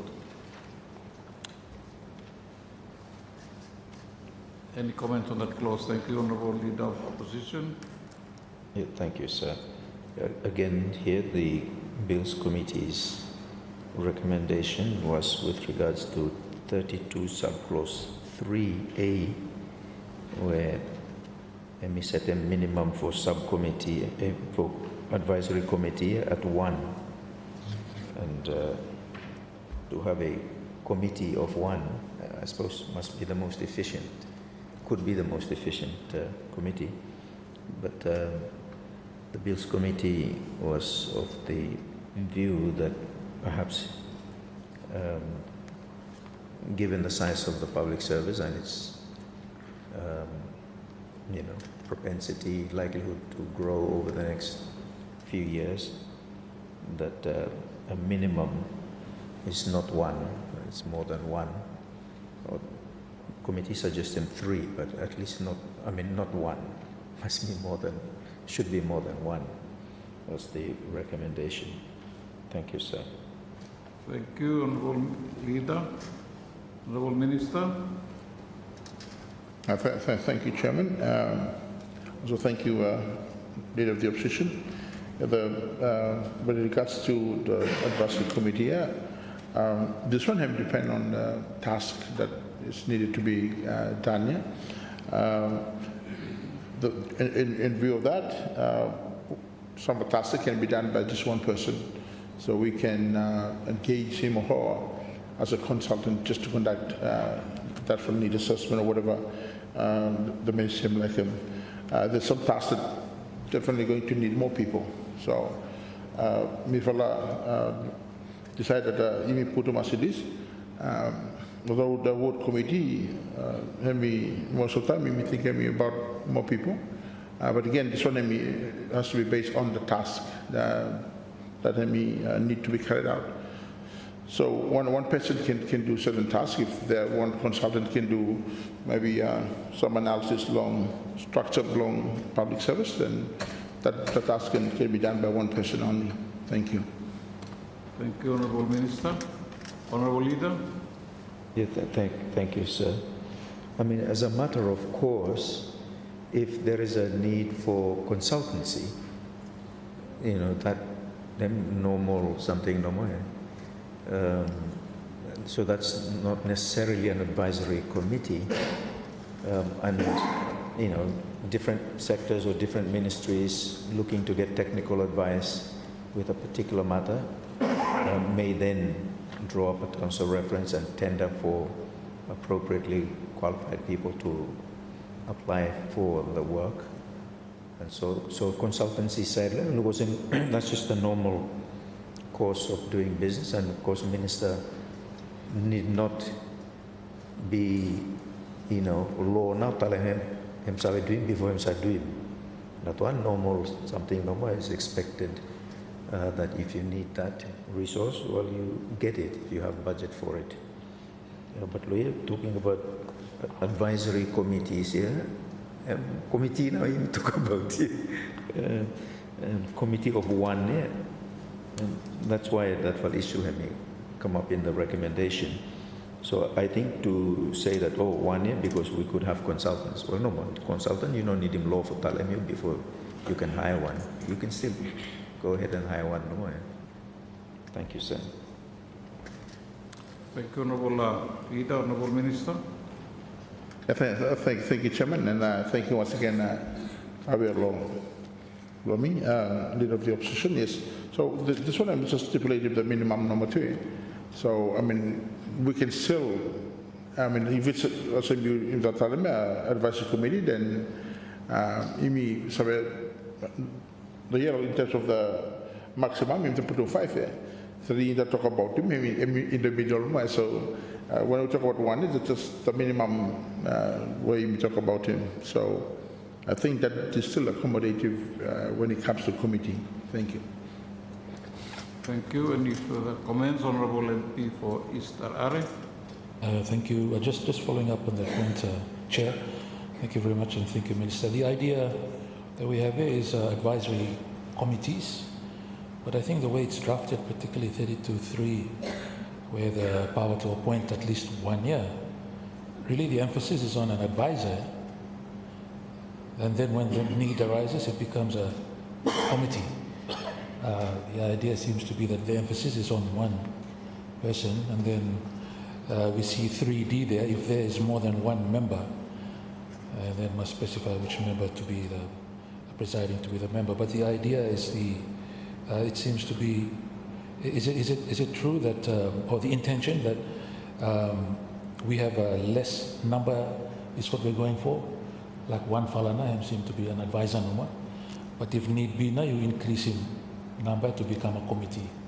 Is that the kind of intention? Thank you. Thank you, Honourable Minister. Thank you, Chairman. Thank you, MP for East Arare. The answer is yes. Thank you. Any further comments on that clause?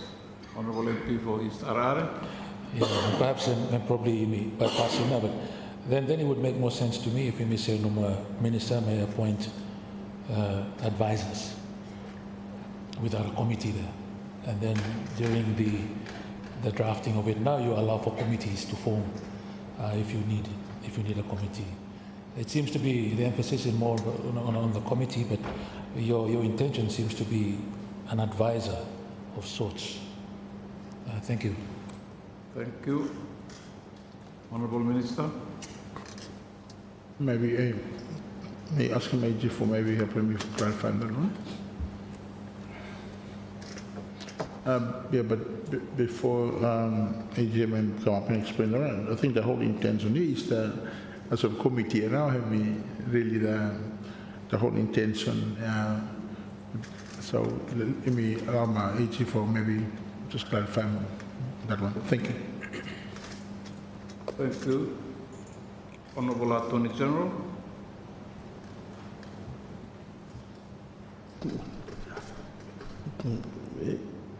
Thank you, Mr. Chairman.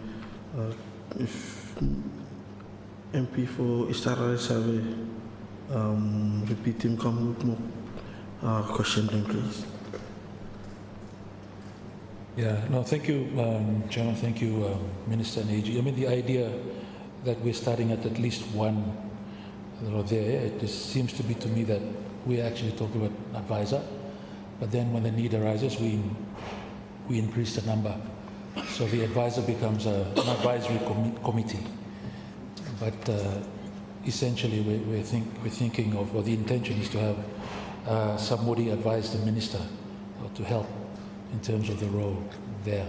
So it just seems to be the emphasis is more on the committee, but The idea is advisor seems to be what he's looking into perhaps in practice.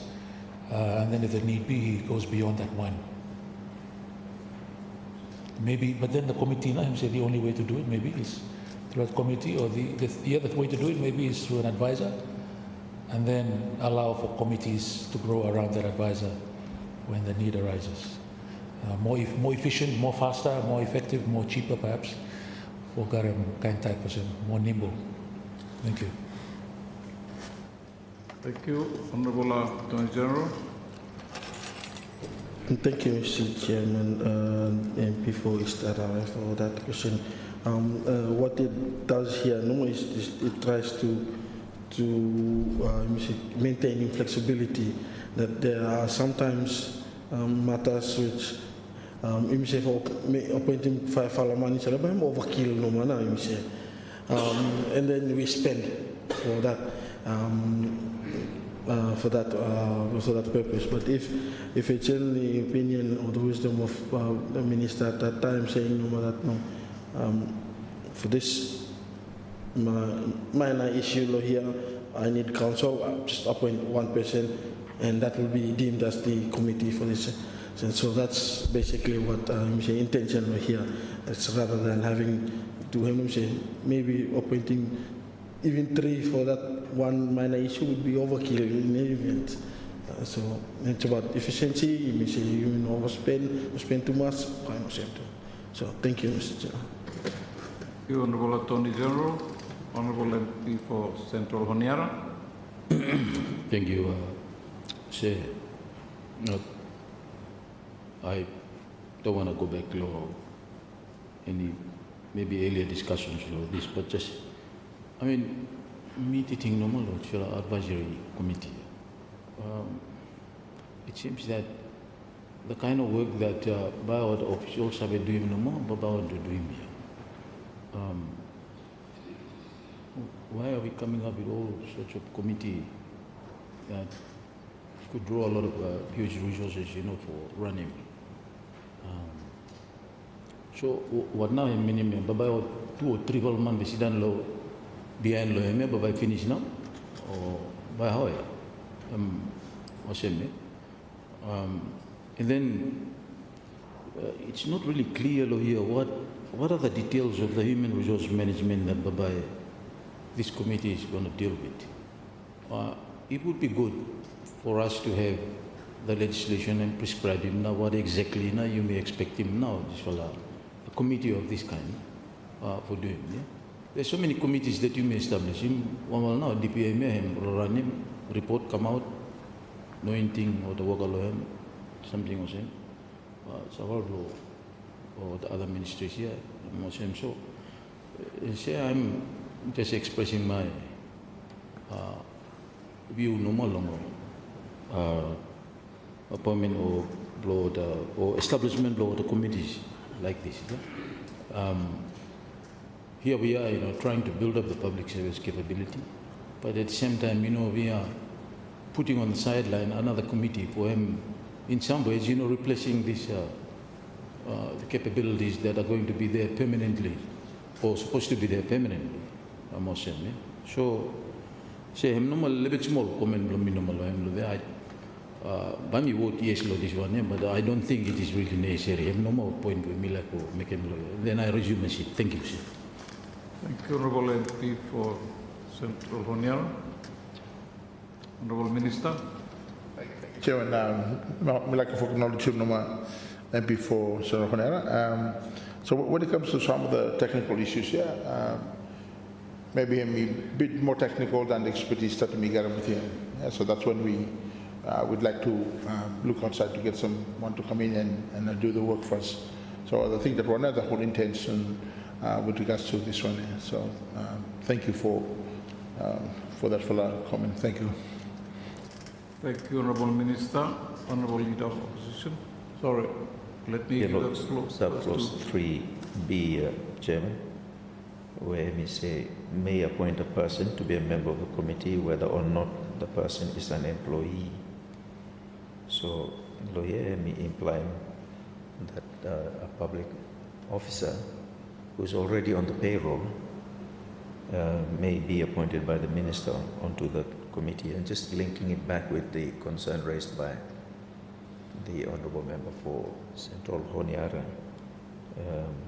that we, as our default position must be workable public service is to look over something, review, give him advice or something.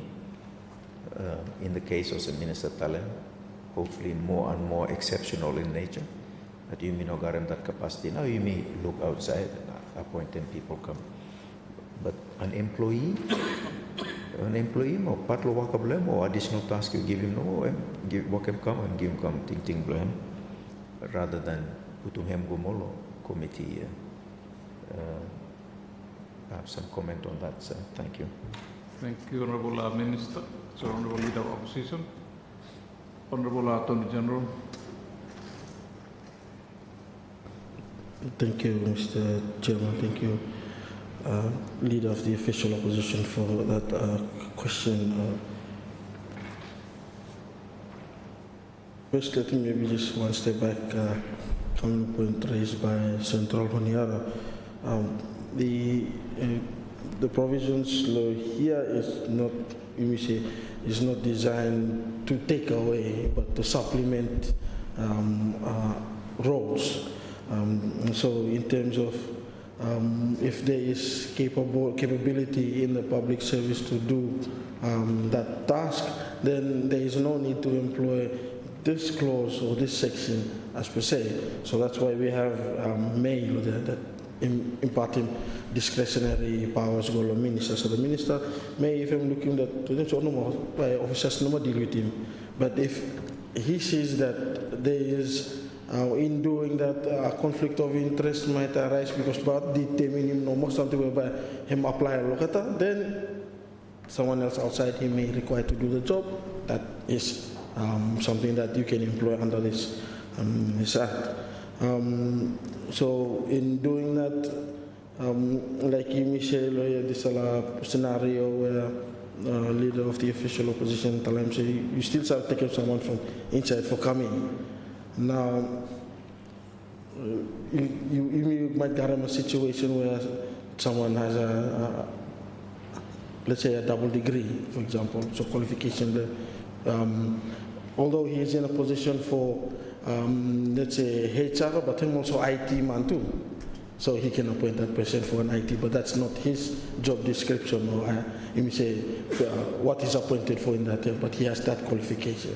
So the possibilities or advantages of having that here is captured here. So like I say, it's meant to supplement and complement rather than to, you may say, deducting more things from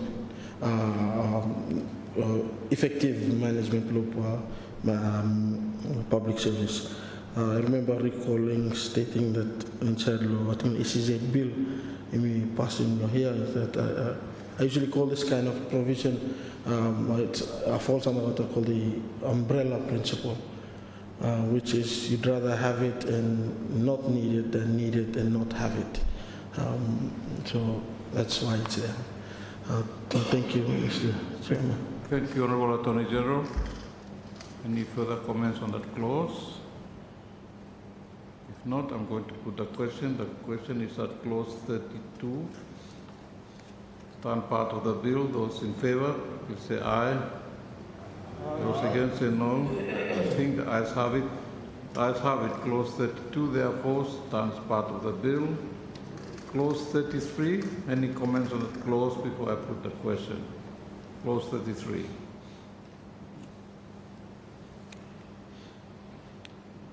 Thank you. If there is none, sorry, Honourable Leader of Opposition. Yeah, thank you, sir. Just in terms of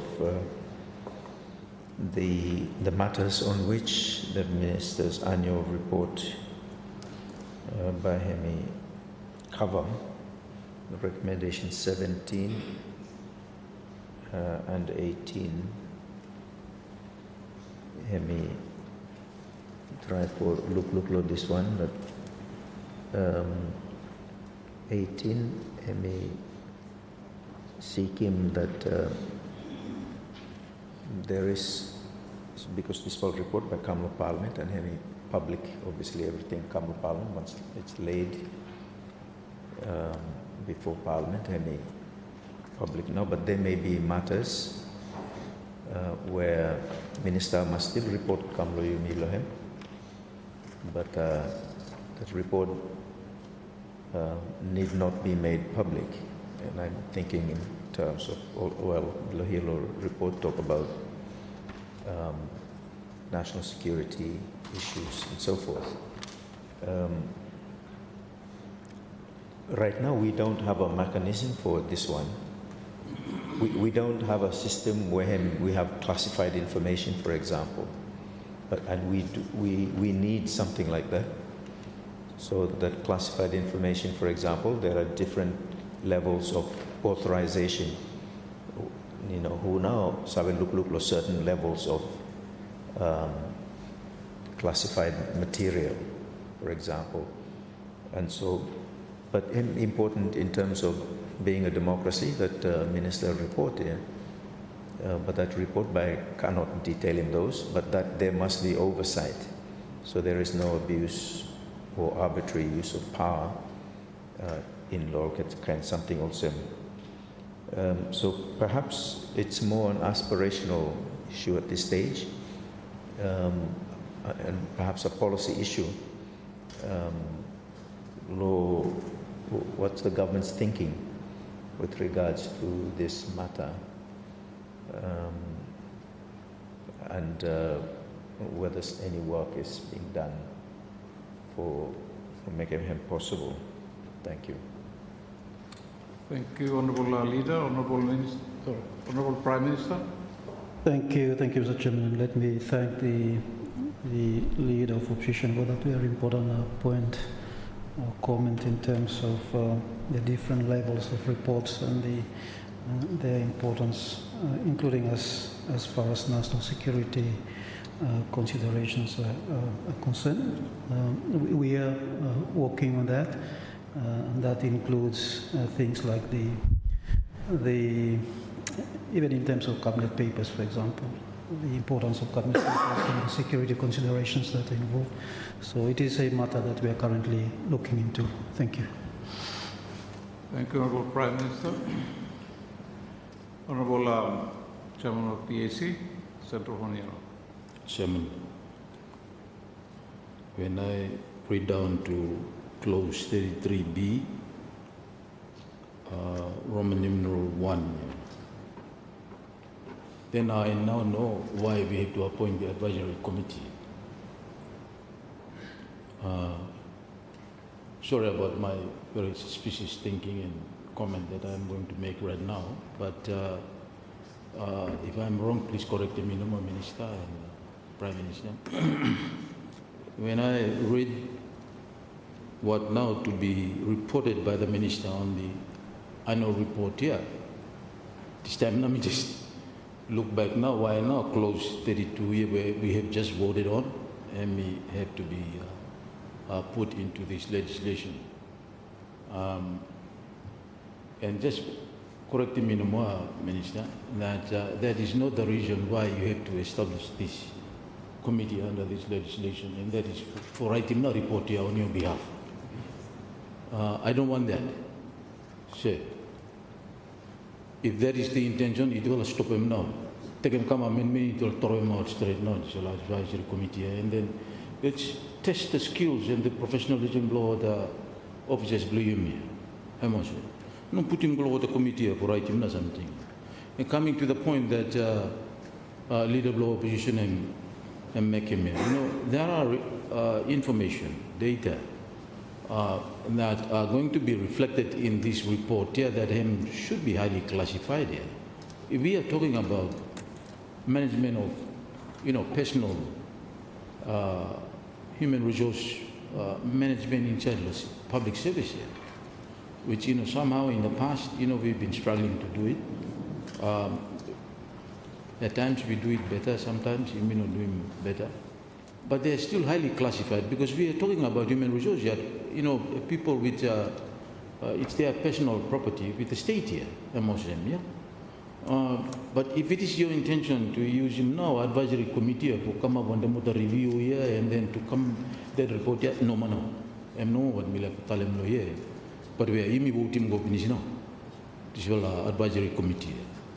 I'm no a little bit small disappointment below me. If that is going to be, because don't make this suspicion below me this time and real next year. No good him no more, it will like him no more for you open him now, this will or have this committee entrenched in the legislation to do this job for on your behalf. No mind, no why me make him to a committee of the space here. Put our trust in those people that you are going to employ them. Principles that we have already adopted and entrenched in this legislation, it's going to work here. Believe in them. I must. Those principles, merit-based, what more people are reading go now. I must. But, time me looking at any reports made by an advisory committee under Section 32, man, Mahem no more why you don't like for establishing advisory committee. Please, if that is somehow going to be the kind of an exercise and practice that Baba Yemi doing going forward into the future, I think that is not me to just say normally, please. Maintain it within the commission. The commission can be engaged, to do this kind of work, even over the public law. So, my question is, Minister, you clear him no more, inshallah. Little bit crooked mind blew me a you started them come, you may vote no. Thank you, sir. Yeah. Thank you, Honourable Minister. Thank you, Chairman, and thank you, Chairman of the PAC and MP Professor Honera. So it's not the intention, as maybe how you look him, that the advisory committee have me write more reports where you must submit from here. There would be certain issues that the committee might look into that by and the report brought up by him requiring for the minister for presenting before Parliament. So it's not the whole intention of the advisory committee is to prepare reports for Kamala Parliament. The advisory committee will look into certain issues as him needed and then back to work on them. But if that report requires deliberation from Council, then the minister will take on and table on that report later. I think that's the whole intention when it comes to establishing the advisory committee and also in terms of the reports. So I hope Hemi give him a little bit it's a little bit thing, believe me. We're not going to spend money getting an advisory committee just to write a report, look into issues, write a report for Cambria. I think we have the commission, as you rightly say, Tavelong Sotohonera. They are there to present some of the issues that the public service need for bringing come here. But when there's a need that we establish a committee for look into something that I'm requiring the minister to present him, then that report will come to Parliament. Thank you. Thank you, Honourable Minister. Honourable MP for East Tarare. Thank you, Chair. Just want to say that I think the assumption I think here is when we talk about the year, it's just the calendar year. Yeah? That's the calendar year no more. When this reference of, by the end of the year or what kind of reference to the year is a calendar year in terms of our understanding, January to December. Okay. When it comes to 33C, in terms of table, is there a difference in like tabling and submitting and presenting?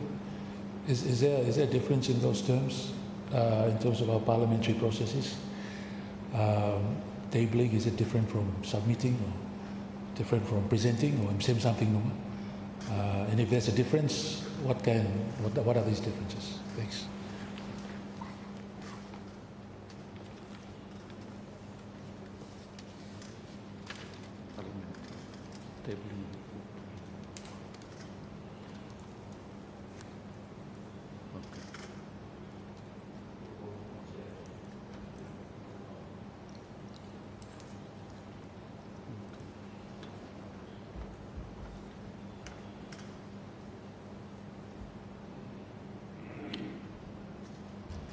Honourable Minister, that our process here in Parliament is the ministers table the reports in Parliament.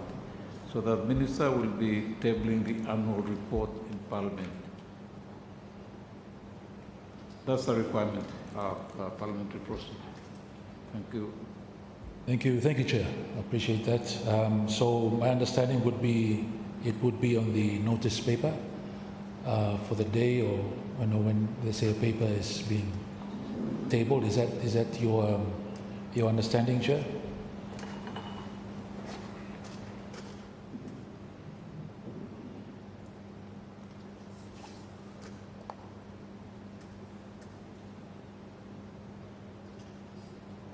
It will appear in the notice paper, and then the clerk will read it out.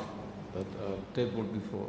And the business today is the annual report of the Ministry of Public Service. That's how it will sound, and according to the processes in Parliament. The tabling of the report will be by the minister. Announcing it will be by the clerk, and it will be captured in the provisional order paper and then ultimately order paper. And now procedures. Thank you, Honourable MP for Central Honiara. You have done an excellent clarification of this confusion. Michelle Tumigare say table, laying, what more? Some terms here. Submit, publish, present, paper to Parliament. Which one I am by end up normal pigeonhole here. That's one of a very confused issue that I always have too. And I think most pigeonholes are now really up beyond their limit too. Some are actually spilling over to below or sideways or over the floor or something like that. Which of them normally end up there? And if it ends up in the pigeonhole, what does that, what will it mean, emotion? Yeah? It is within the precinct of Parliament. I'm not lo that one. The other issue that I have is we seem to have these clauses, similar clauses like these in almost every legislation that have come into here. But we've always found, including those of us in the past, then you order this time go at it, where the time limits have been given, but then minister no submit. So,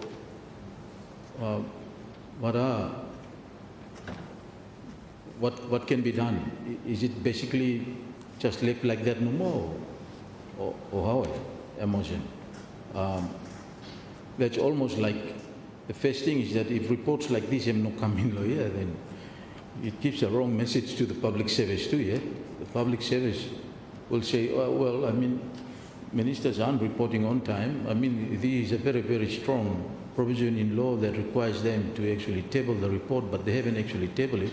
And that sends a very wrong signal down the ranks and file below public service to you, I must say.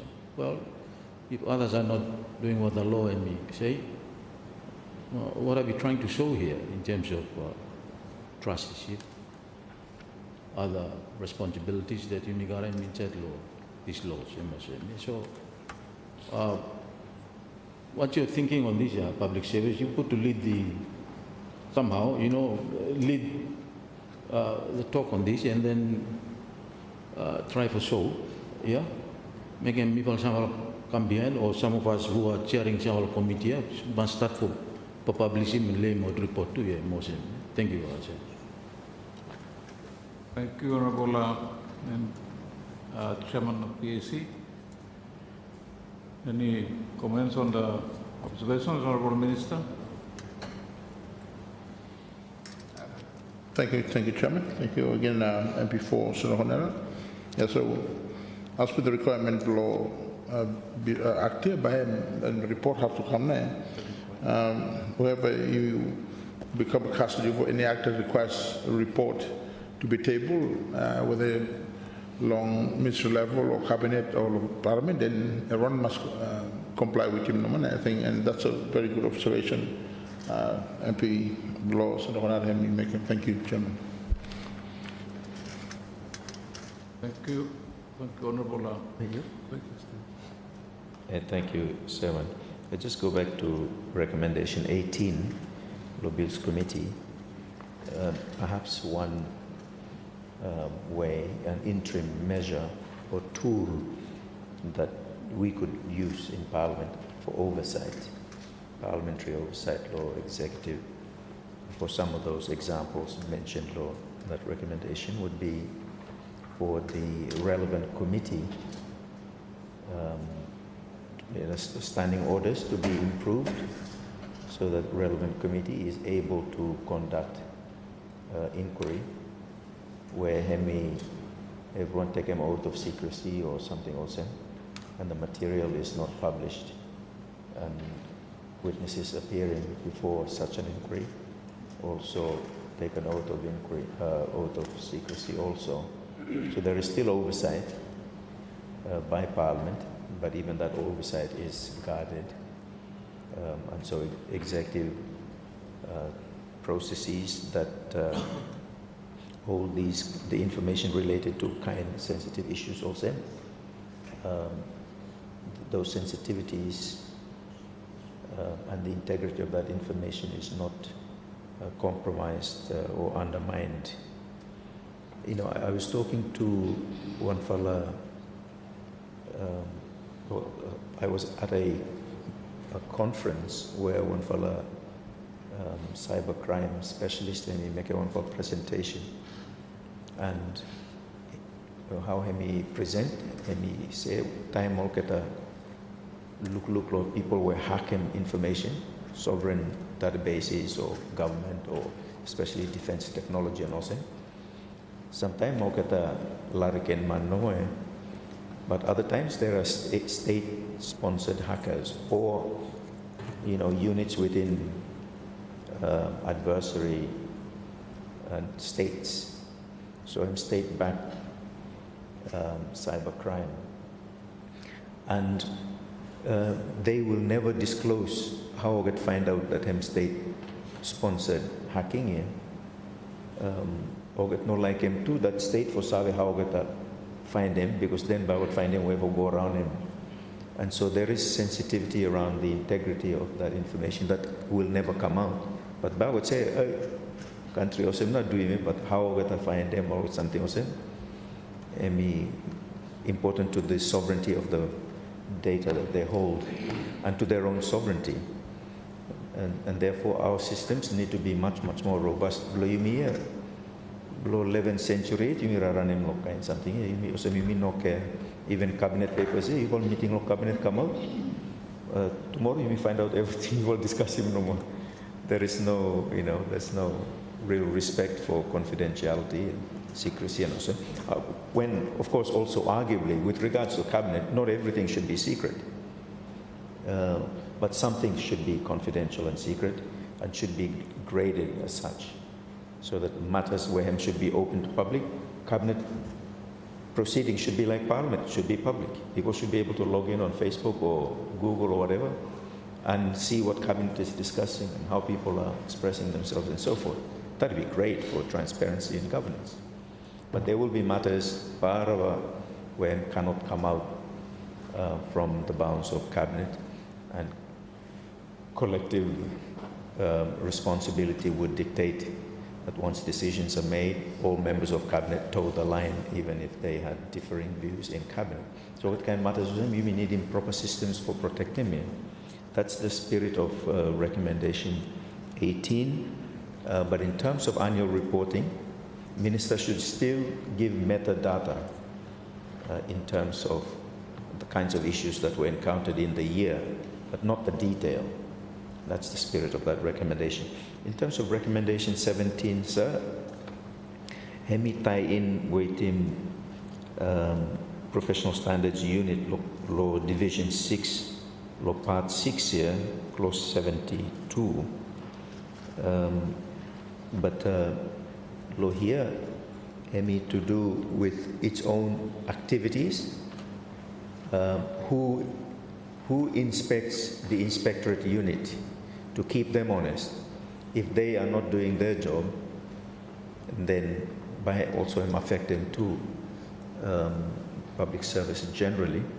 And then the reporting below minister must also report on how active that unit and its ability to effectively discharge its responsibility must also in the minister's report.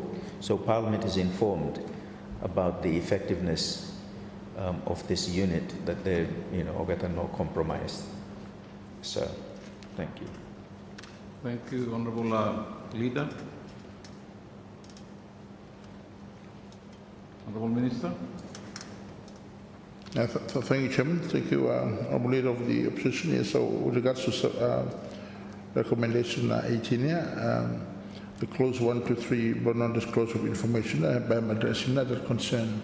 Recommendation 18 with the Business Committee would recommend them. Thank you. Thank you. Honourable Prime Minister. Thank you, Mr. Chairman. Just also on recommendation 18 and the points that the leader of opposition has raised in terms of how we treat very important information. This is also part of the work that we are now working on in terms of working towards a national security bill. So some of these considerations in terms of how we deal with information will be part of the national security legislation. Thank you, Chair. Thank you, Honourable Prime Minister. Honourable Chairman of the Bills and Legislation Committee. Thank you, Chairman. Law 33C, me like for commenting minister. Didn't him good. Him tell a look law change a little bit more. As alluded to by the Chairman of Public Accounts Committee and member for Central Honiara, yeah, stuck a provisional say me karim tu but report no sa kamnoma law or kata provisional hemi preach no more. So me like for committee minister you take him me like for you stop law there all the way no more minister so that we take responsibility. Yeah. Trust the CP me to talk lo hem law public service and minister, and this is one way to really demonstrate and prove it to our people and public that the responsibility is with the minister. Report come. Me happy lot that one. Make as you also stated, minister.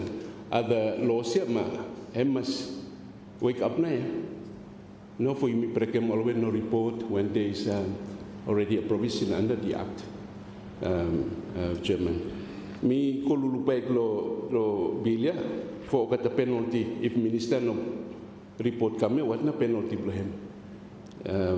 Me quite interested in me look lo clause 116, 123. That aside, me like that provision ministers to report. To table their reports, and they should take that responsibility. Me commenting minister in that regard. Chairman, thank you. Thank you, Honourable Member for West Arare.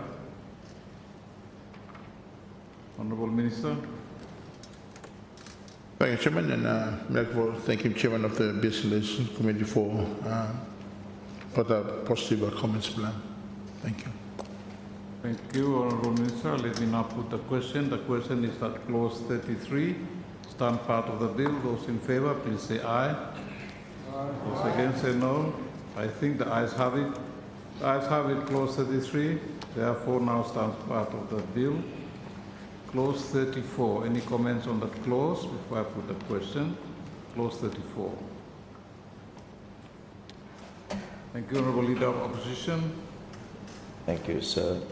Clause 34, Bills Committee Recommendation 19. Any seeking further clarification, law delegated responsibility functions. And so, for example, Law 1, 34.1 let me say, minister's function may be delegated to a permanent secretary or any other employee who the minister is satisfied has capabilities for performing those functions. So when we, and then of course Law 2, or Law 3, let me say performance of a function by a delegate, which is Law 1, PS or any other employee, is to be treated as the function was performed by, as if it were performed by the minister. So therefore any appeal against an action or decision that was made by that delegate, he must go higher than the minister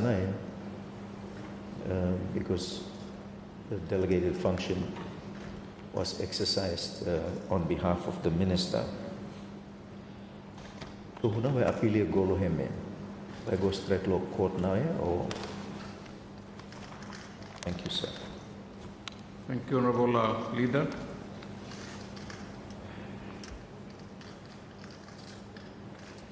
Honorable Minister. Thank you, Chairman. So, Mr. Trakfo, comment on the recommendation 19 animal.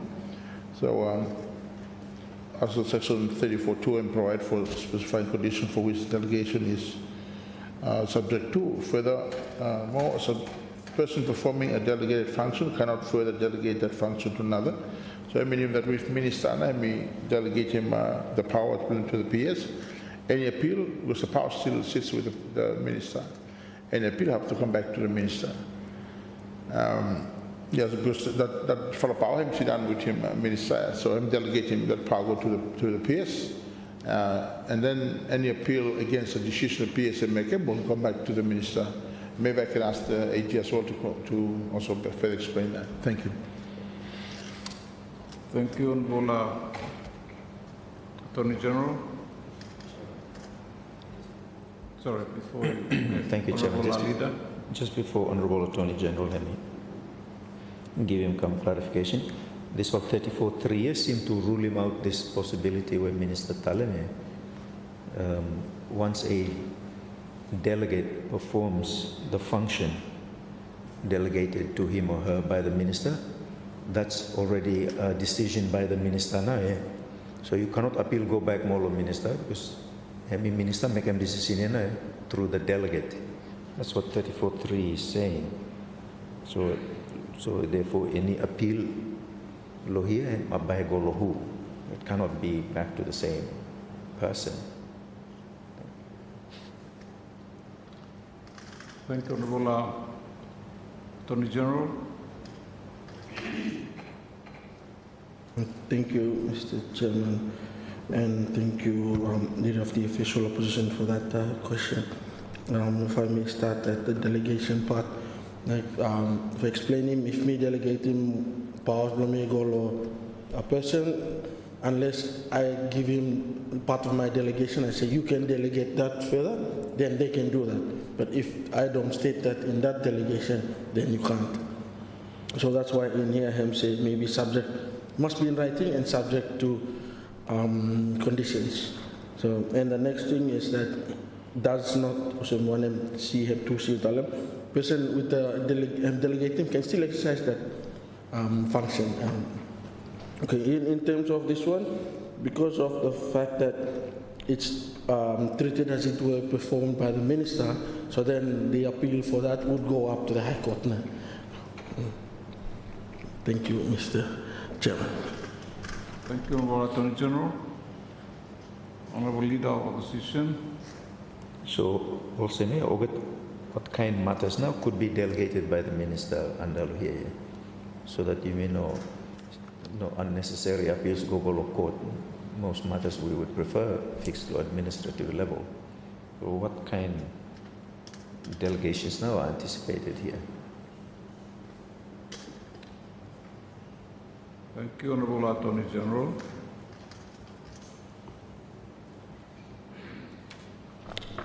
Basically, it says any of the minister's functions under this act. So him no limit, him say any function below minister for performance under Public Service Act can be delegated.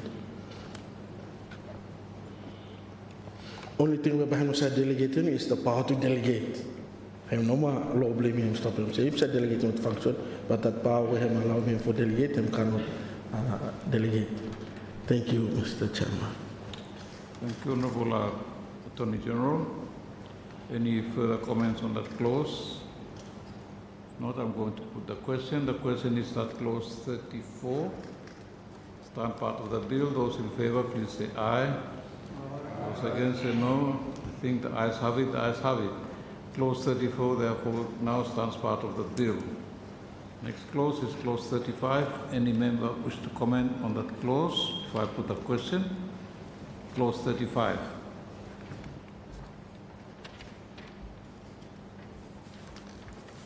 Thank you. If there is none, I'm going to put a question. The question is that clause 35 stand part of the bill. Those in favor, please say aye. Those against, say no. I think the ayes have it. The ayes have it. Clause 35, therefore, now stands part of the bill.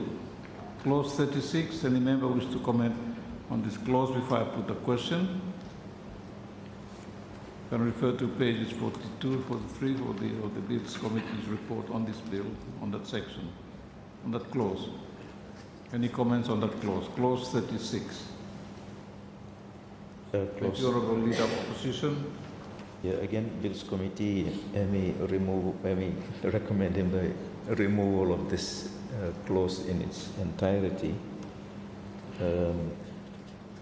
Public Service Commission may advise and recommend, and I'm thinking that the kinds of work that's in clause 36 here is work that the Ministry of Public Service does and should continue to do. And so there's no need to create another set of processes more under Law Public Service Commission separate from the processes already existing under Law Ministry Law Public Service. And now the spirit of that recommendation.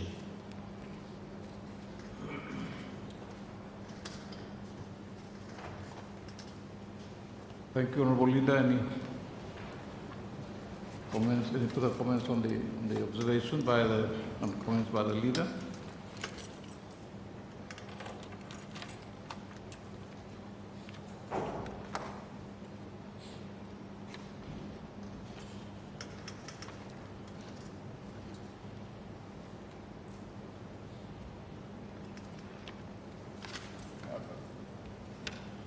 Thank you, Chairman. Thank you once again, Leader of the Opposition. Yes, so the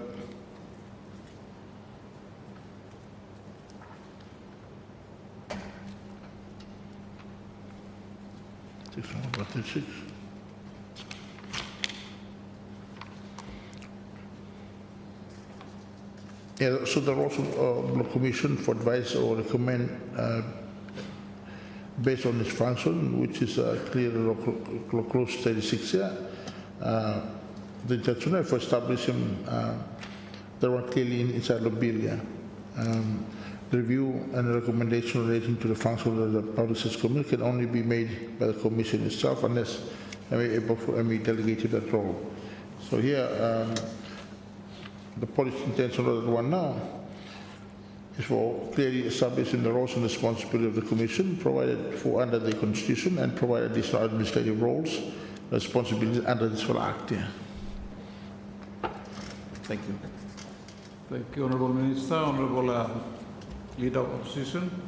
Yeah, thank you, sir. The other issue, perhaps subsidiary to those considerations, but the fact that Public Service Commission itself doesn't have a supporting capability under it to do Olketa Wakaya.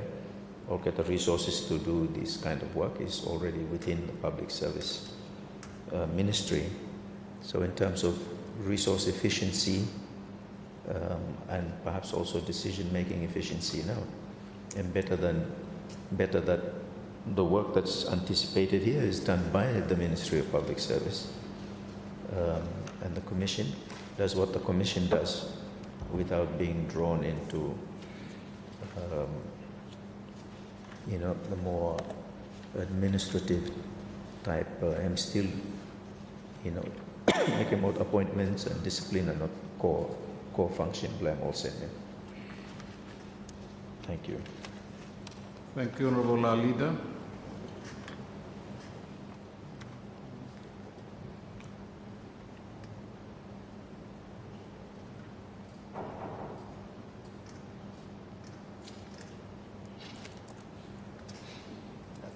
Thank you, Chairman.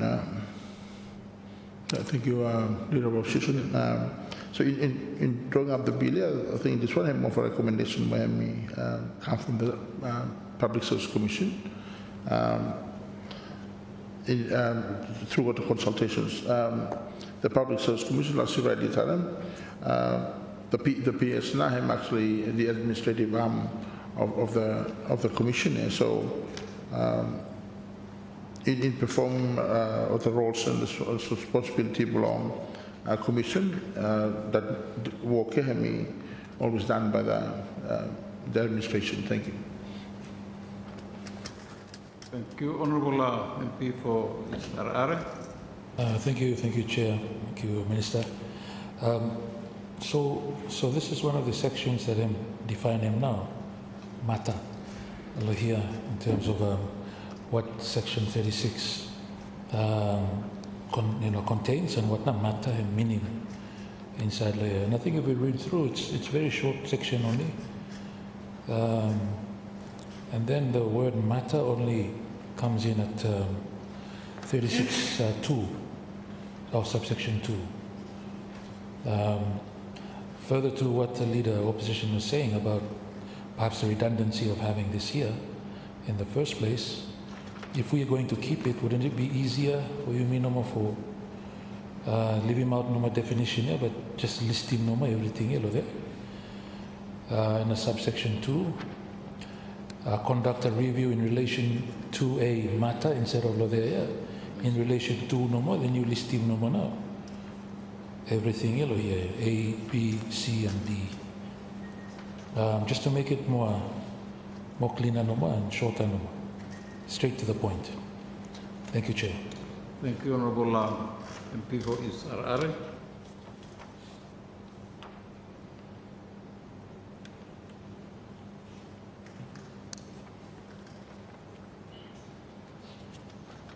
Minister, Honorable Minister, any response to the comments? Thank you, Chairman.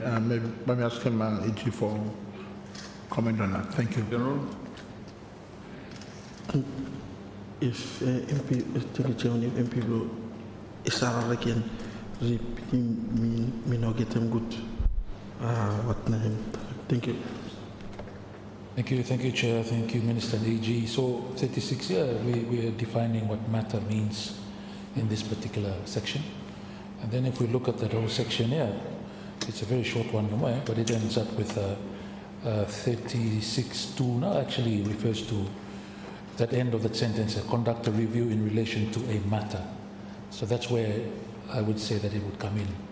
So my question is just, why don't we just list him, everyone there, instead of in relation to a matter, just say conduct a review in relation to, and just list him, A, B, C, and D. Much more clearer, without having to define matter more, and then it's just one reference here. Thank you. Thank you, Honorable MP for East Arare. Perhaps AG, just maybe you could also expand on the role of the Commission under Section 116 of the Constitution to see where this fits into the responsibility of the Commission against what is expected or tried to be defined here as its role. Section 116 of the Constitution. Thank you, Mr. Chairman. Thank you, MP, for starting for that question. It's just the drafting style, in terms of matter how it's done. and it's how adopted by ministry. So unless ministry would like to have it changed, it makes no difference whichever it is. So as it is perfect. With regards to the functions of the Public Service Commission, what it does here basically is the minister just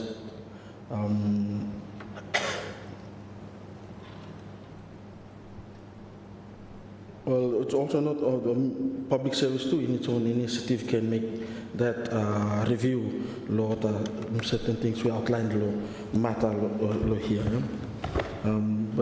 So that it's two ways it can happen. One is if Public Service Commission carries out the review on its own request, on its own initiative, and the other one is at the request of the minister.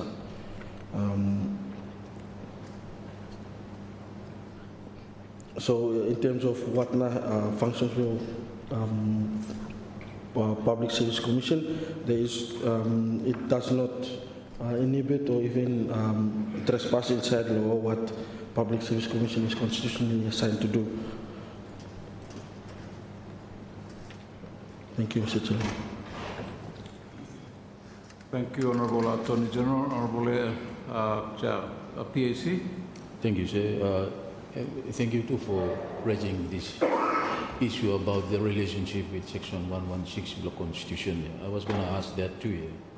In particular, Law Surplus 2, where the minister may request, will it not in some ways interfere with the constitutional function of the Public Service Commission? Why can't we just remove it? Because, you know, in a way, the minister is requesting something to a commission that is created by the Constitution. In terms of the hierarchy and the relationship, do you think in any way interfere with that kind of a relationship where the Constitution and place him now the commission? Thank you. Thank you, Honorable MP for its own. Honorable Attorney General.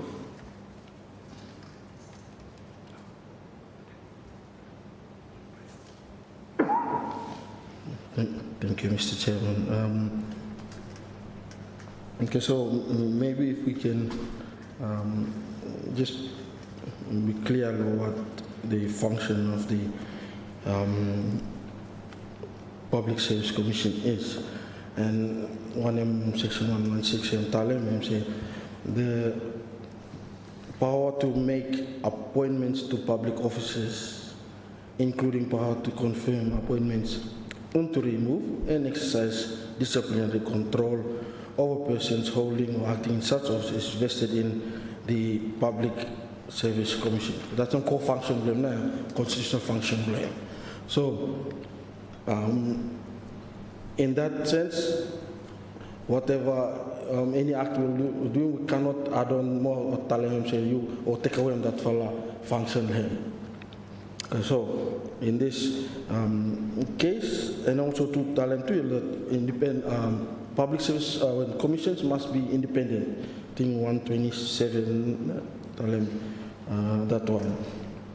Okay, so that's why in this case, it recognizes that and says that Public Service Commission in its own initiative can do that, or the Public Service Commission may at the request. So not directive, request. So if Minister Public Service, can I make a request, can you do this? Public Service can refuse. And they can say, no, I don't want to do it. I'm in Lodiana. But if Public Service Commission say, okay, I will do it, I think it's an important matter, and it's within what I should be doing, and I will do it, then I'm doing it. But if I'm say, no, I can't do this, I'm not going to do it, I'm in Lodiana. Thank you, Mr. Chairman. Thank you. And before we proceed, first of all, it's now 4:30 p.m. and if the committee of the whole house is still in progress, the Prime Minister wishes to go past to 4:30 p.m., then of course we'll have to stop the proceedings first and the Parliament will resume.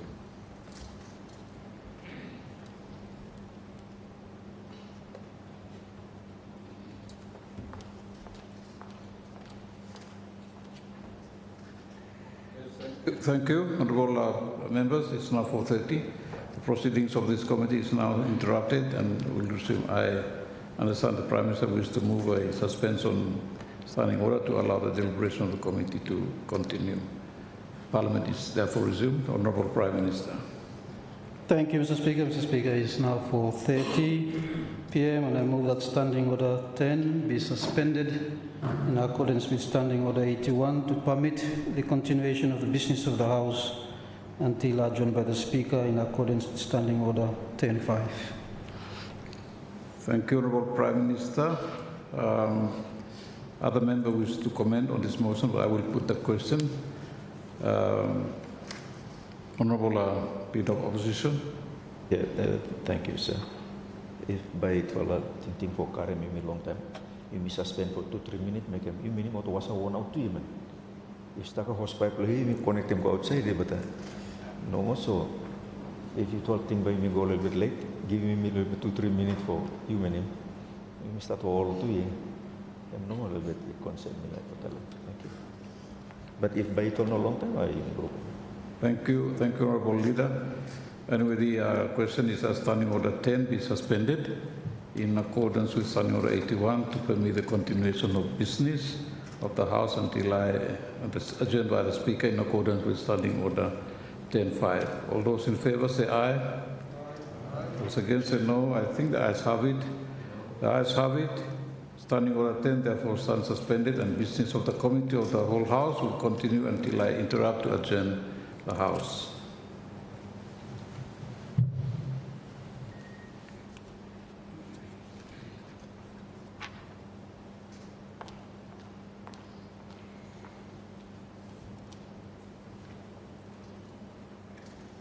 Thank you. The Committee of the Whole resumes. Let us continue with the bill, and we will close 36. I think Honourable and for Central Honera, Chair of the AC, we're going to make a comment. Chairman, you may Jenia Gugu me forget to you. I think everything I'm looking so. Yeah. Just following on the explanation that the Honourable Attorney General has just made, why do we always have this kind of a provisional law where the obvious will have to come out, yeah? Like in this case, the independence of the Commission. And the Commission will always stand to say, look, don't interfere in my jurisdiction, I'm saying, yeah? So, knowing that, if a situation like that could arise, why do we always have this kind of a provisional law, I think the best thing is for me to stick to what now the Constitution, and that is protect the independence of these institutions, commissions, that are established by the Constitution. Also, I really appreciate what you tell me, that whatever that may have been requested by the Minister, the Commission will turn around and say, look, it is not within our jurisdiction, or could just bluntly say, look, we are not going to do it. Emotion. Who's going to complain to them? What are we going to do to them? Except for you may turn around and say, okay, you may remove now what everyone here. That normally happens, isn't it? Emotion. These commissions, established by the Constitution, and knowing very well that, sometimes, their appointment, we know exactly, how they are appointed. We sometimes reach out to that very limit too, yeah? For removing now the commissioners, simply because they didn't want to listen to a simple request or a gentleman's request made to them, or mutual request made to them. Emotion. So, Lo titing blominomo, we know the obvious, what the Constitution says, protect their independence. Then why not you may put him, optional or very, what could I say? Options like this, for you to request, or allow him, there's such a request, but we know what would be the obvious, from this institution, for this commission. Small comment was no more, me like put him come. I still stand on my comment that I think we should remove it. And then leave it to the commission to see where they can fit in to this. The other aspect that me like for comment lohem no more is that on the matters where me stated in subclause 1, it is all about just human resource. But there are functions where that is given to the commission under the Constitution is for recruit here, in 116 here. I think 1167 or somewhere low there, or no, in one of those subsection low there. So what does that mean? Are we going beyond what now the Constitution had given them, to deal with? What's your view on this? Or should we go back to the Constitution and then you may change the Constitution so that these matters that we are prescribing in this law are contained in some kind of a constitutional amendment that giving that function to the Commission or to perform those functions? Thank you, sir. Thank you, Honorable Chairman PAC. Honorable Attorney General. Thank you, Mr. Chairman. Thank you, MP for Central Foniara for that question. Well, actually, having it here also serves a purpose, and I stated earlier, there's no constitutional impediment for because for very reason that Public Service Commission main problem is to make appointments to public office, which is recruitments, which is also remove disciplinary, and also 1162 him also say that Public Service Commission by delegating what functions certain people, certain officers. So there was all people inside law public service now. Okay, in doing that, the Public Service Commission should be able to, conduct reviews on how public service operates. So, because that body is responsible for delegating its functions to other persons. So, for example, you might delegate it to a director of fisheries or director of aviation kind of thing.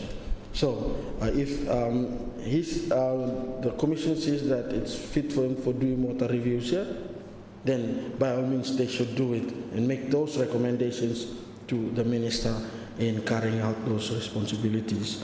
And it can still retains the Independence Law Commission, saying that if him like doing, if him not like doing, that's entirely up to the Public Service Commission to do it. So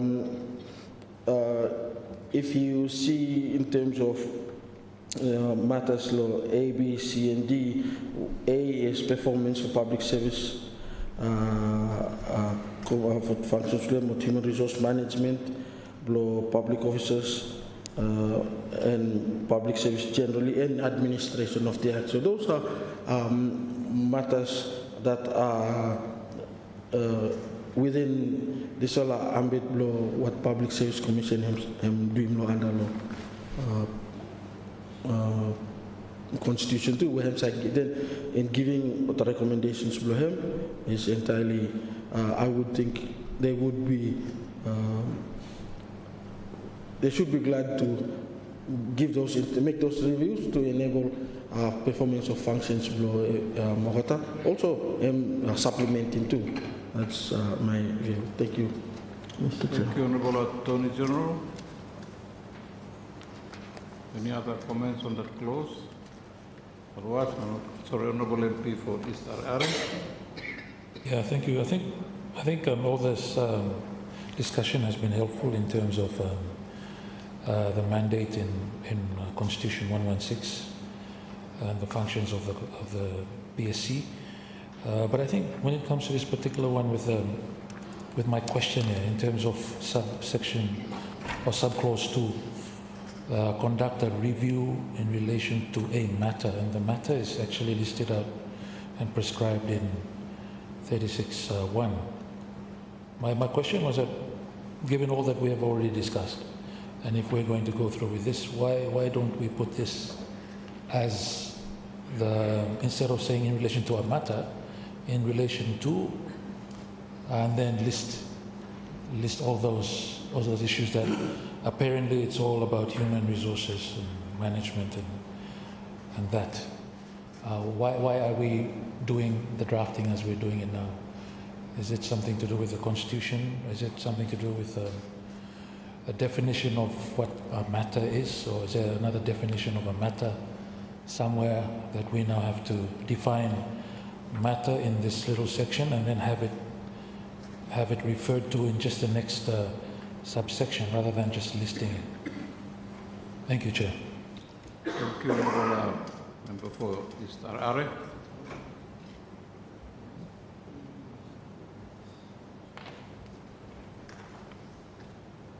Honorable Attorney General.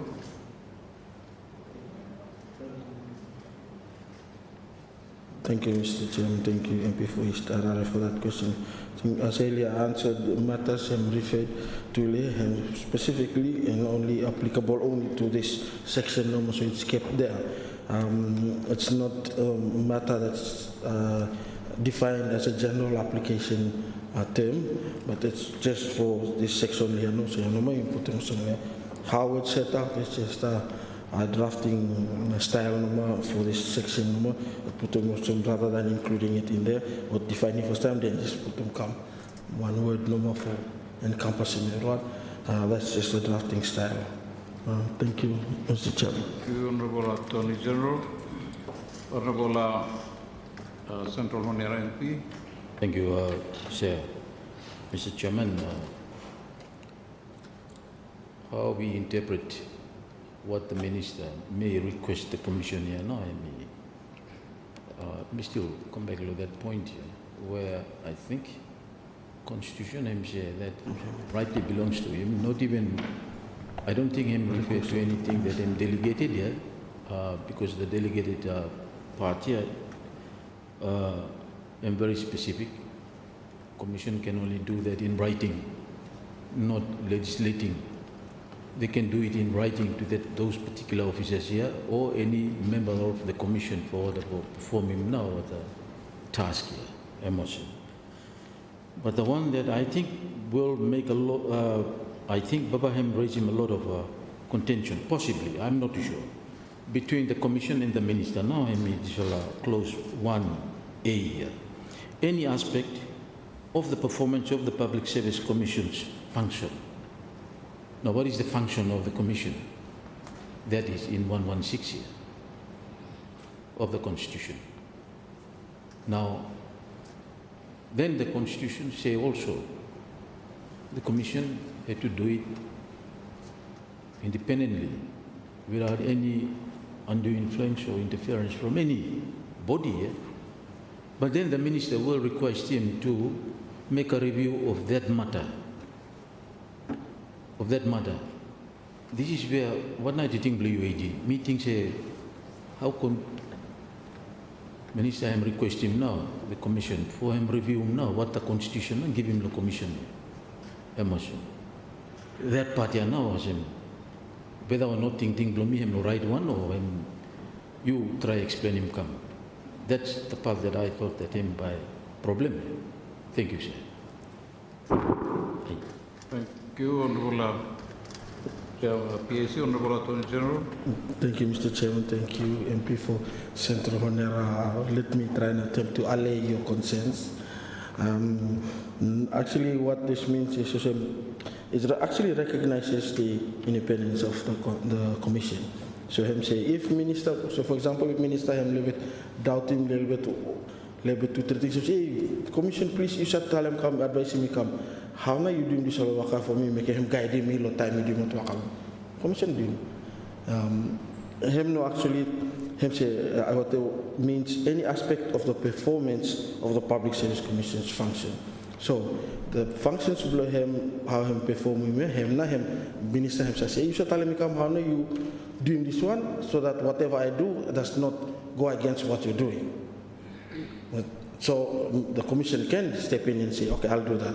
I'll say, in terms of this one, I'll do this. Okay, if commission him say, come, hey, Mr. Tolukim, public service, him start to go outside now. So I might review that on my own initiative and with Gim Golo minister, tell him that, oh, minister, you need to take into cognition 1, 2, 3, 4, 5, and 6. So that when you carry out Wakablo ministry below you don't try and overstep this, because I am starting to see that you may start to go over boundaries also.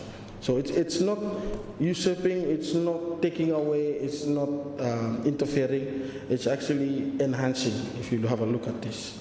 Enhancing what not functions. So, for doing Wakablo, I say, okay, I want to do my job, but you guide me so I don't go into your sphere. Basically, if you look in this one. Thank you, Mr. Honorable Attorney General. Honorable MP for Central Honiara. Yeah, for the time being, I'll hold on to that explanation that you made. But then it will come on the last part of that close to here. To conduct a review in relation to a matter. So, conducting a review, you hold one matter here and not one what here, 1A, which is the one that constitution I am giving over there. So the fundamental question that I want to ask you is this, AG, how could a commission review on Wakablo? Does that make sense? How could they review their own work? I mean, the only way that we can refer the work of a commission is through a tribunal, you know that, through a tribunal appointed by the Governor General, not minister, asking them to review it, only the Governor General. That's where I'm caught. I'm caught in the argument that you put in forward, Lomia. So me release him come Can you explain that part? Thank you. Thank you, Honorable MP for Central Honiara. Honorable Attorney General. Thank you, Mr. Chairman. Thank you, MP for Central Honiara, for that question. We need for distinguishing between when a commission is discharging its function by making a decision or so, rather than making a review. Two different things.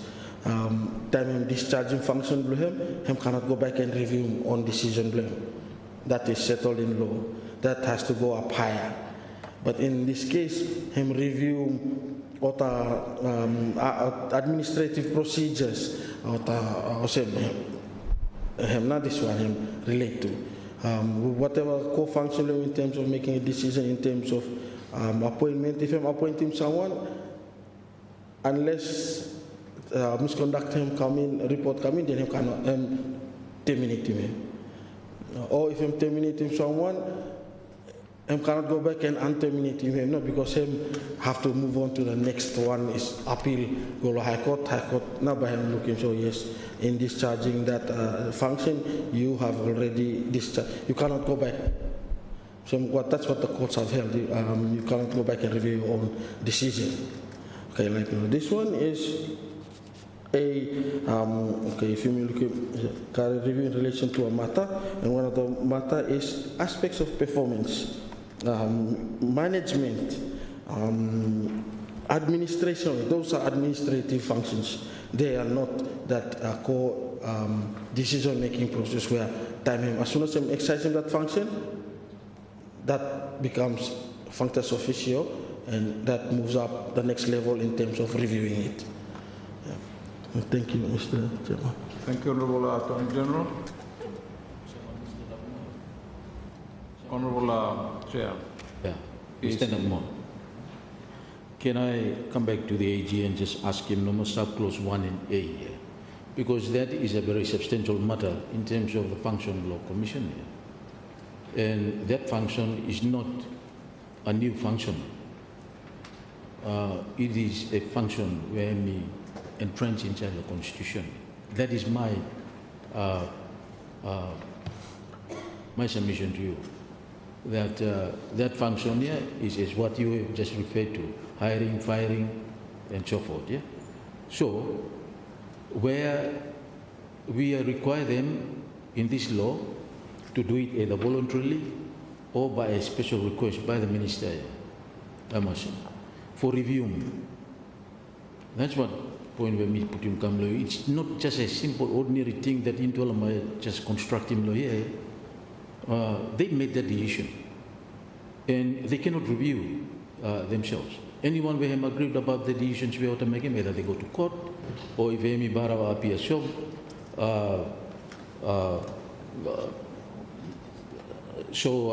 bad and serious, then him attract him a possible referral for the Governor General for him set him up a tribunal. So, him still start to the point here that I think even a special request that you may like him forward for reviewing themselves. I think that particular part here you may need for changing. We need to change that part below this draft here. We cannot just asking them to review themselves, their own decision on that particular function here. And that function that I'm referring to is not a function that is just a new creation out of this bill. All law public service legislation are from the Constitution straight here.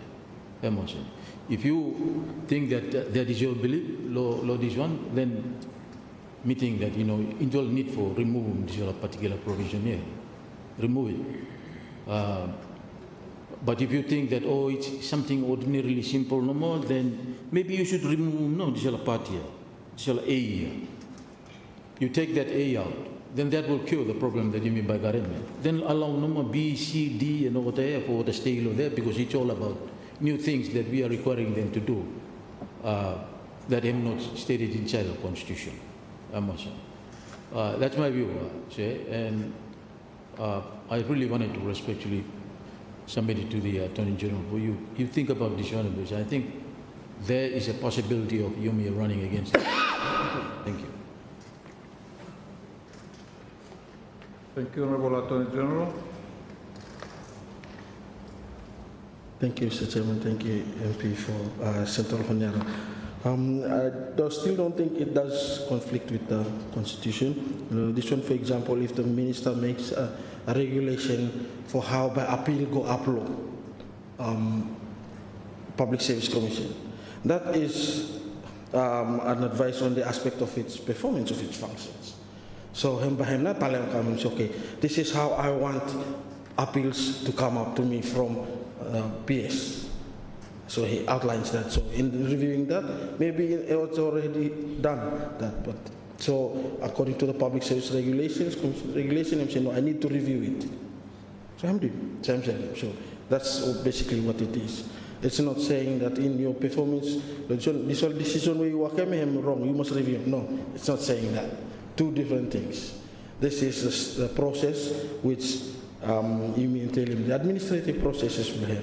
And it's not in any way interfering with the constitutional function of that specific commission.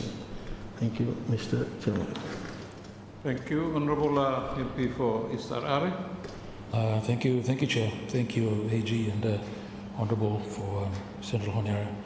I think it's helpful if we also see Section 137 of the Constitution.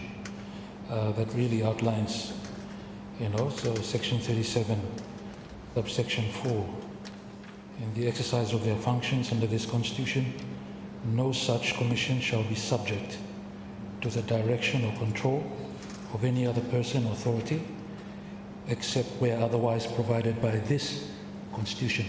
So I think it's, when we're talking about this, it'll be good to also be aware of what we're dealing with. We're dealing with constitutional bodies and institutions, and that power that they have to regulate themselves too. And what we're doing here is an act to try and do that now, I think, is an issue, particularly for this fellow subsection 1, what the A here, where we're talking about their functions here.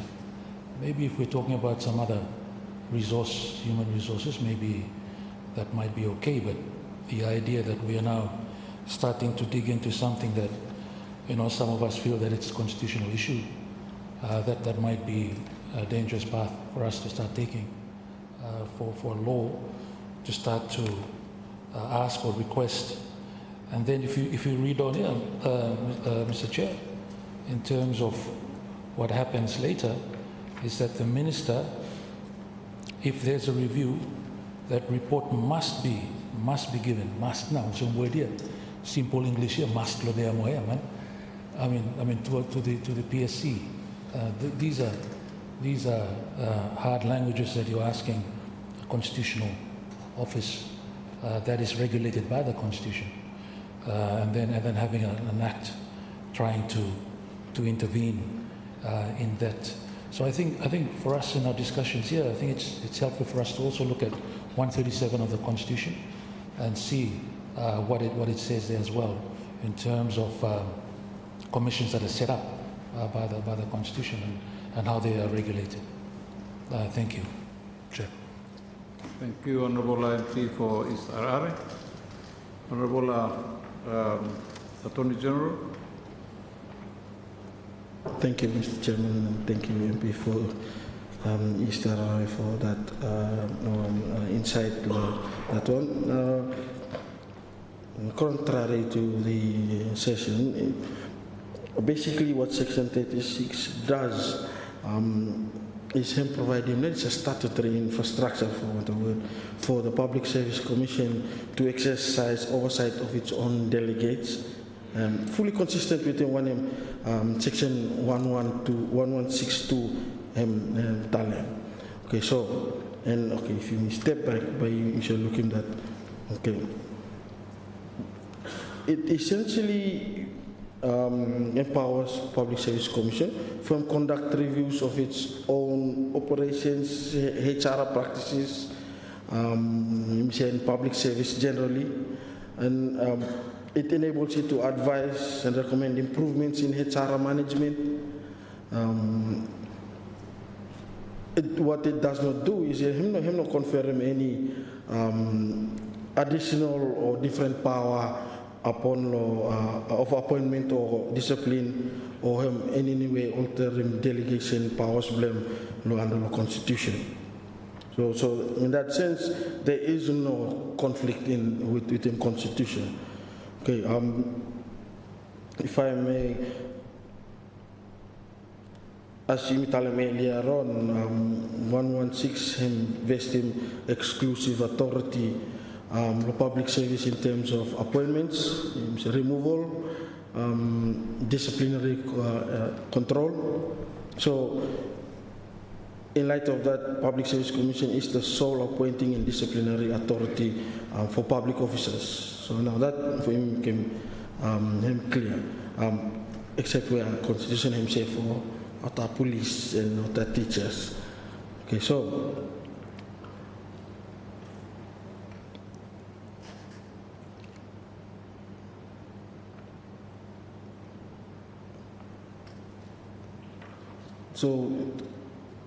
because powers of Public Service Commission him for that one, what this one him done him basically in terms of review and advisory functions, two different things.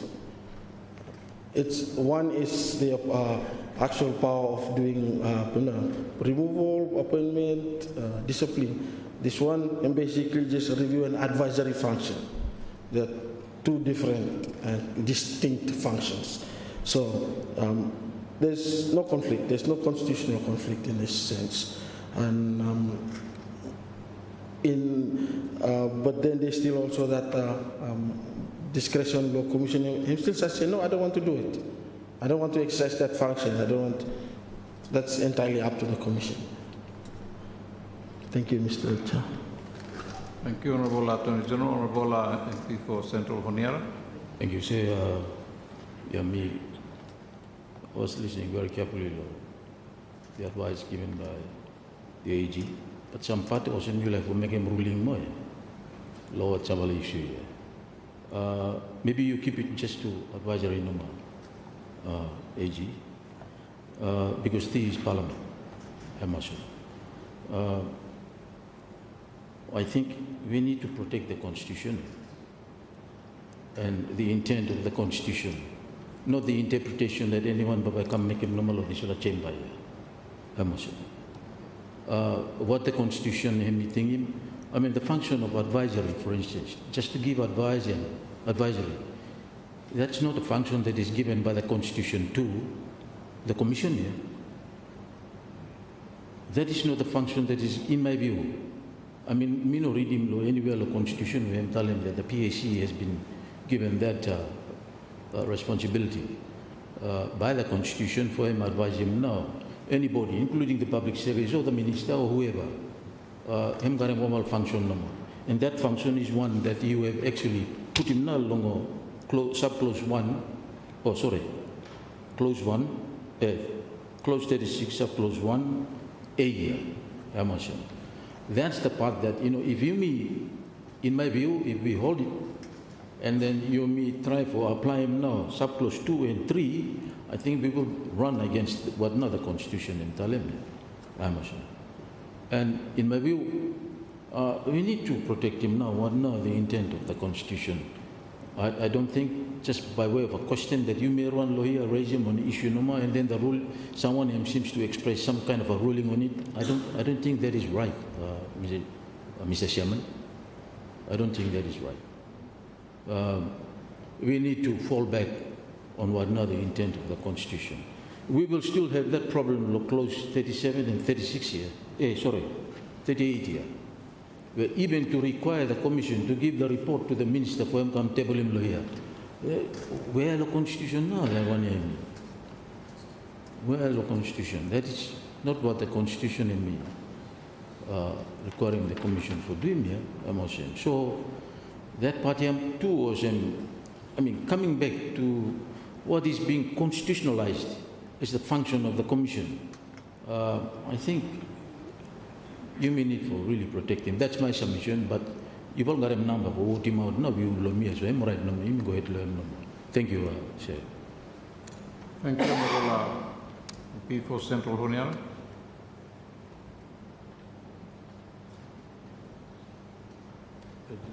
To perhaps make a summary response.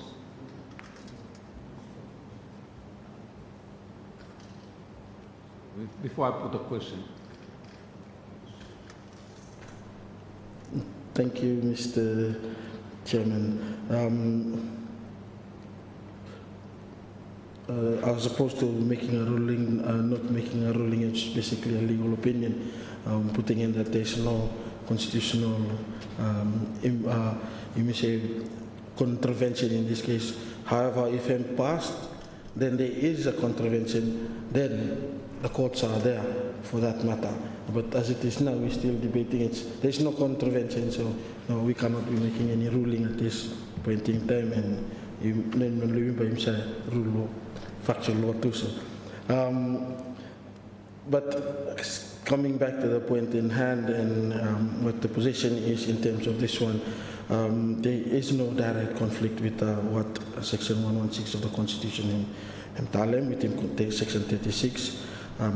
For the fact that 116 deals with appointment, removal, and discipline, which is the core function or constitutional function or power of the Public Service Commission, and that Section 36, or Clause 36 here, basically deals with review and advisory functions, which are administrative and policy support activities. Assisting the public service and commission in performing constitutional duties below him. By me looking at in terms of its operation and operation, they operate in two different domains too. One is constitutional defines who holds powers and how it may be delegated, whereas the bill law here and basically just defining no more how those powers are supported, reviewed and managed within a modern administrative framework. So one being constitutional, one being administrative. So those are the two different domains that this bill and constitution have put in terms of the powers law, what constitution, public service and dream. So that's where the advice is given on whether this one conflicts or no. Thank you, Mr. Chairman. Thank you, Honourable Attorney General. With those observations, sorry, Honourable Leader of Opposition. Just talking about the Constitution, Mr. Chairman. The Constitution requires that I call the quorum on this committee now. You mean quorum. So I am constitutionally bound to raise it. Thank you, sir. So was that the point of order? No.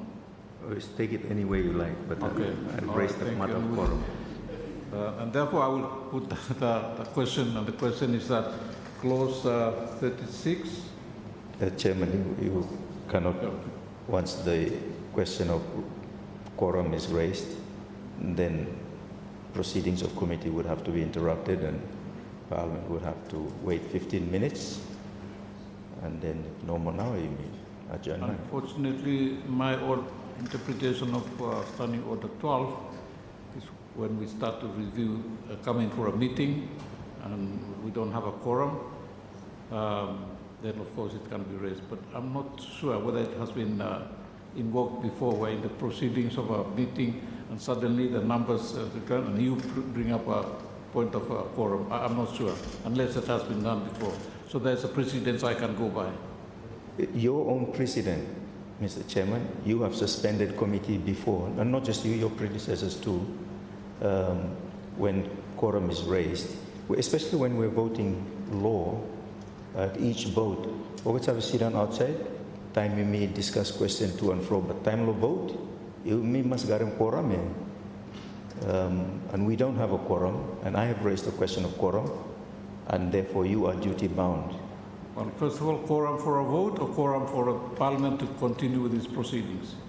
Well, in this matter, quorum for a vote, but it does form part of the proceedings. Huh? Standing Order 12.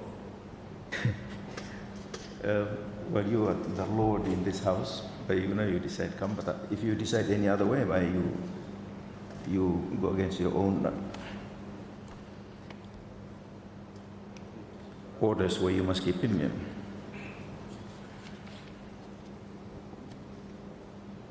I've been here for the last one and a half terms, but I've not come across that. So definitely, in the point of quorum raised, when Parliament is just about to start, and then if there's no quorum, this point of order is raised, but not to interrupt the proceedings of meeting that suddenly there's a lack of quorum. Not in my one and a half term as presiding officer for the Parliament of Solomon. None. Well, Order 12.1, sir, referencing Section 67 of the Constitution. I think better Attorney General na clear him come. Make him no argue no. Attorney General tell him come. What now situation? Thank you.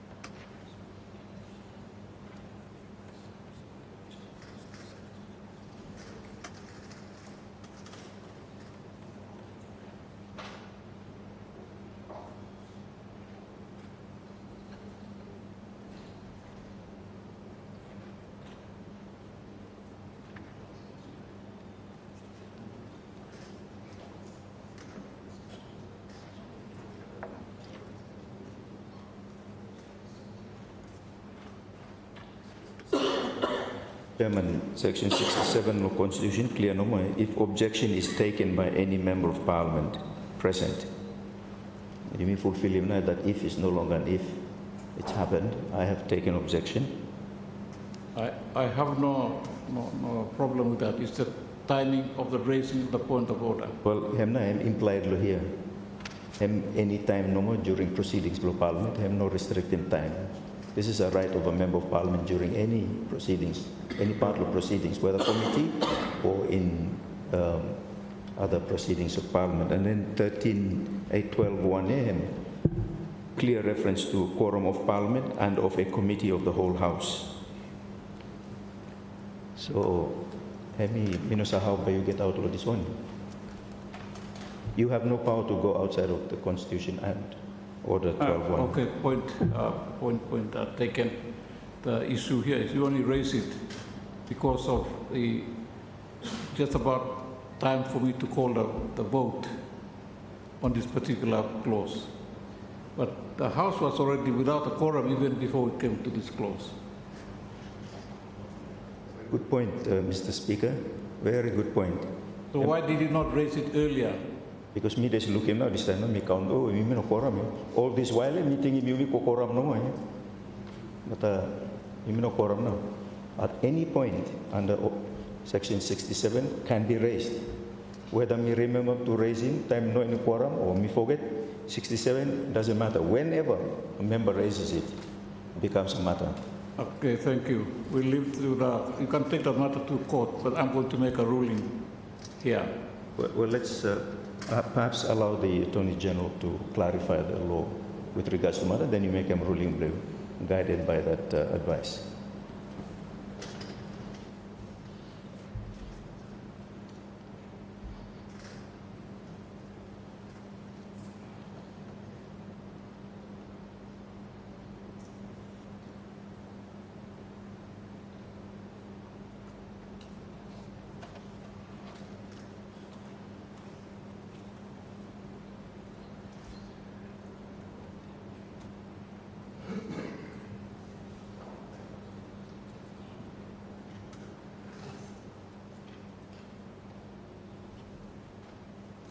Thank you, Mr. Chairman.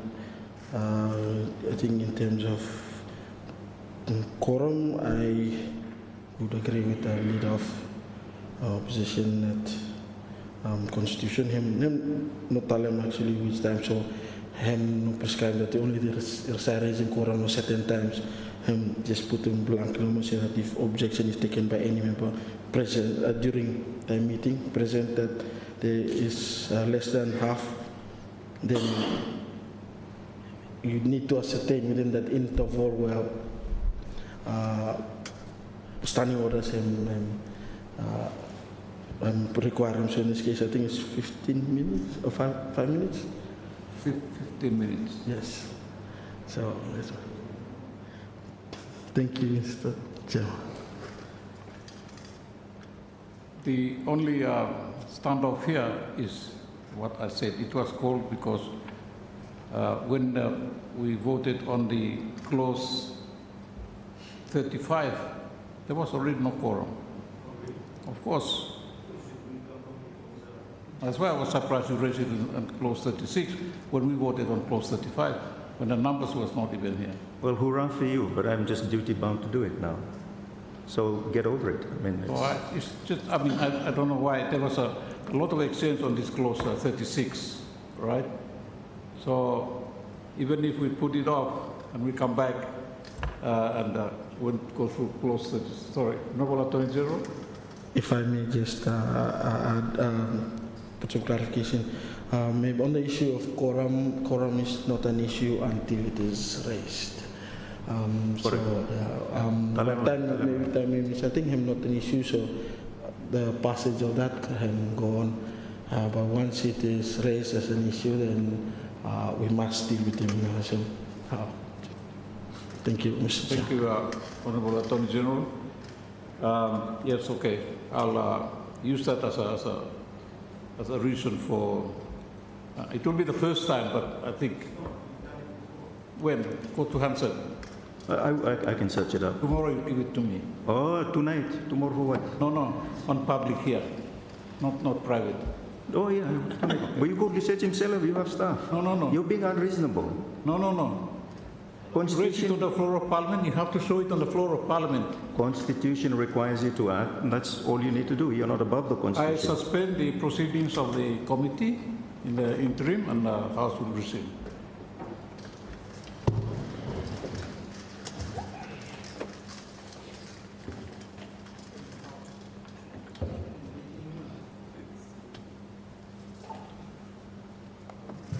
Thank you. Parliament is resumed.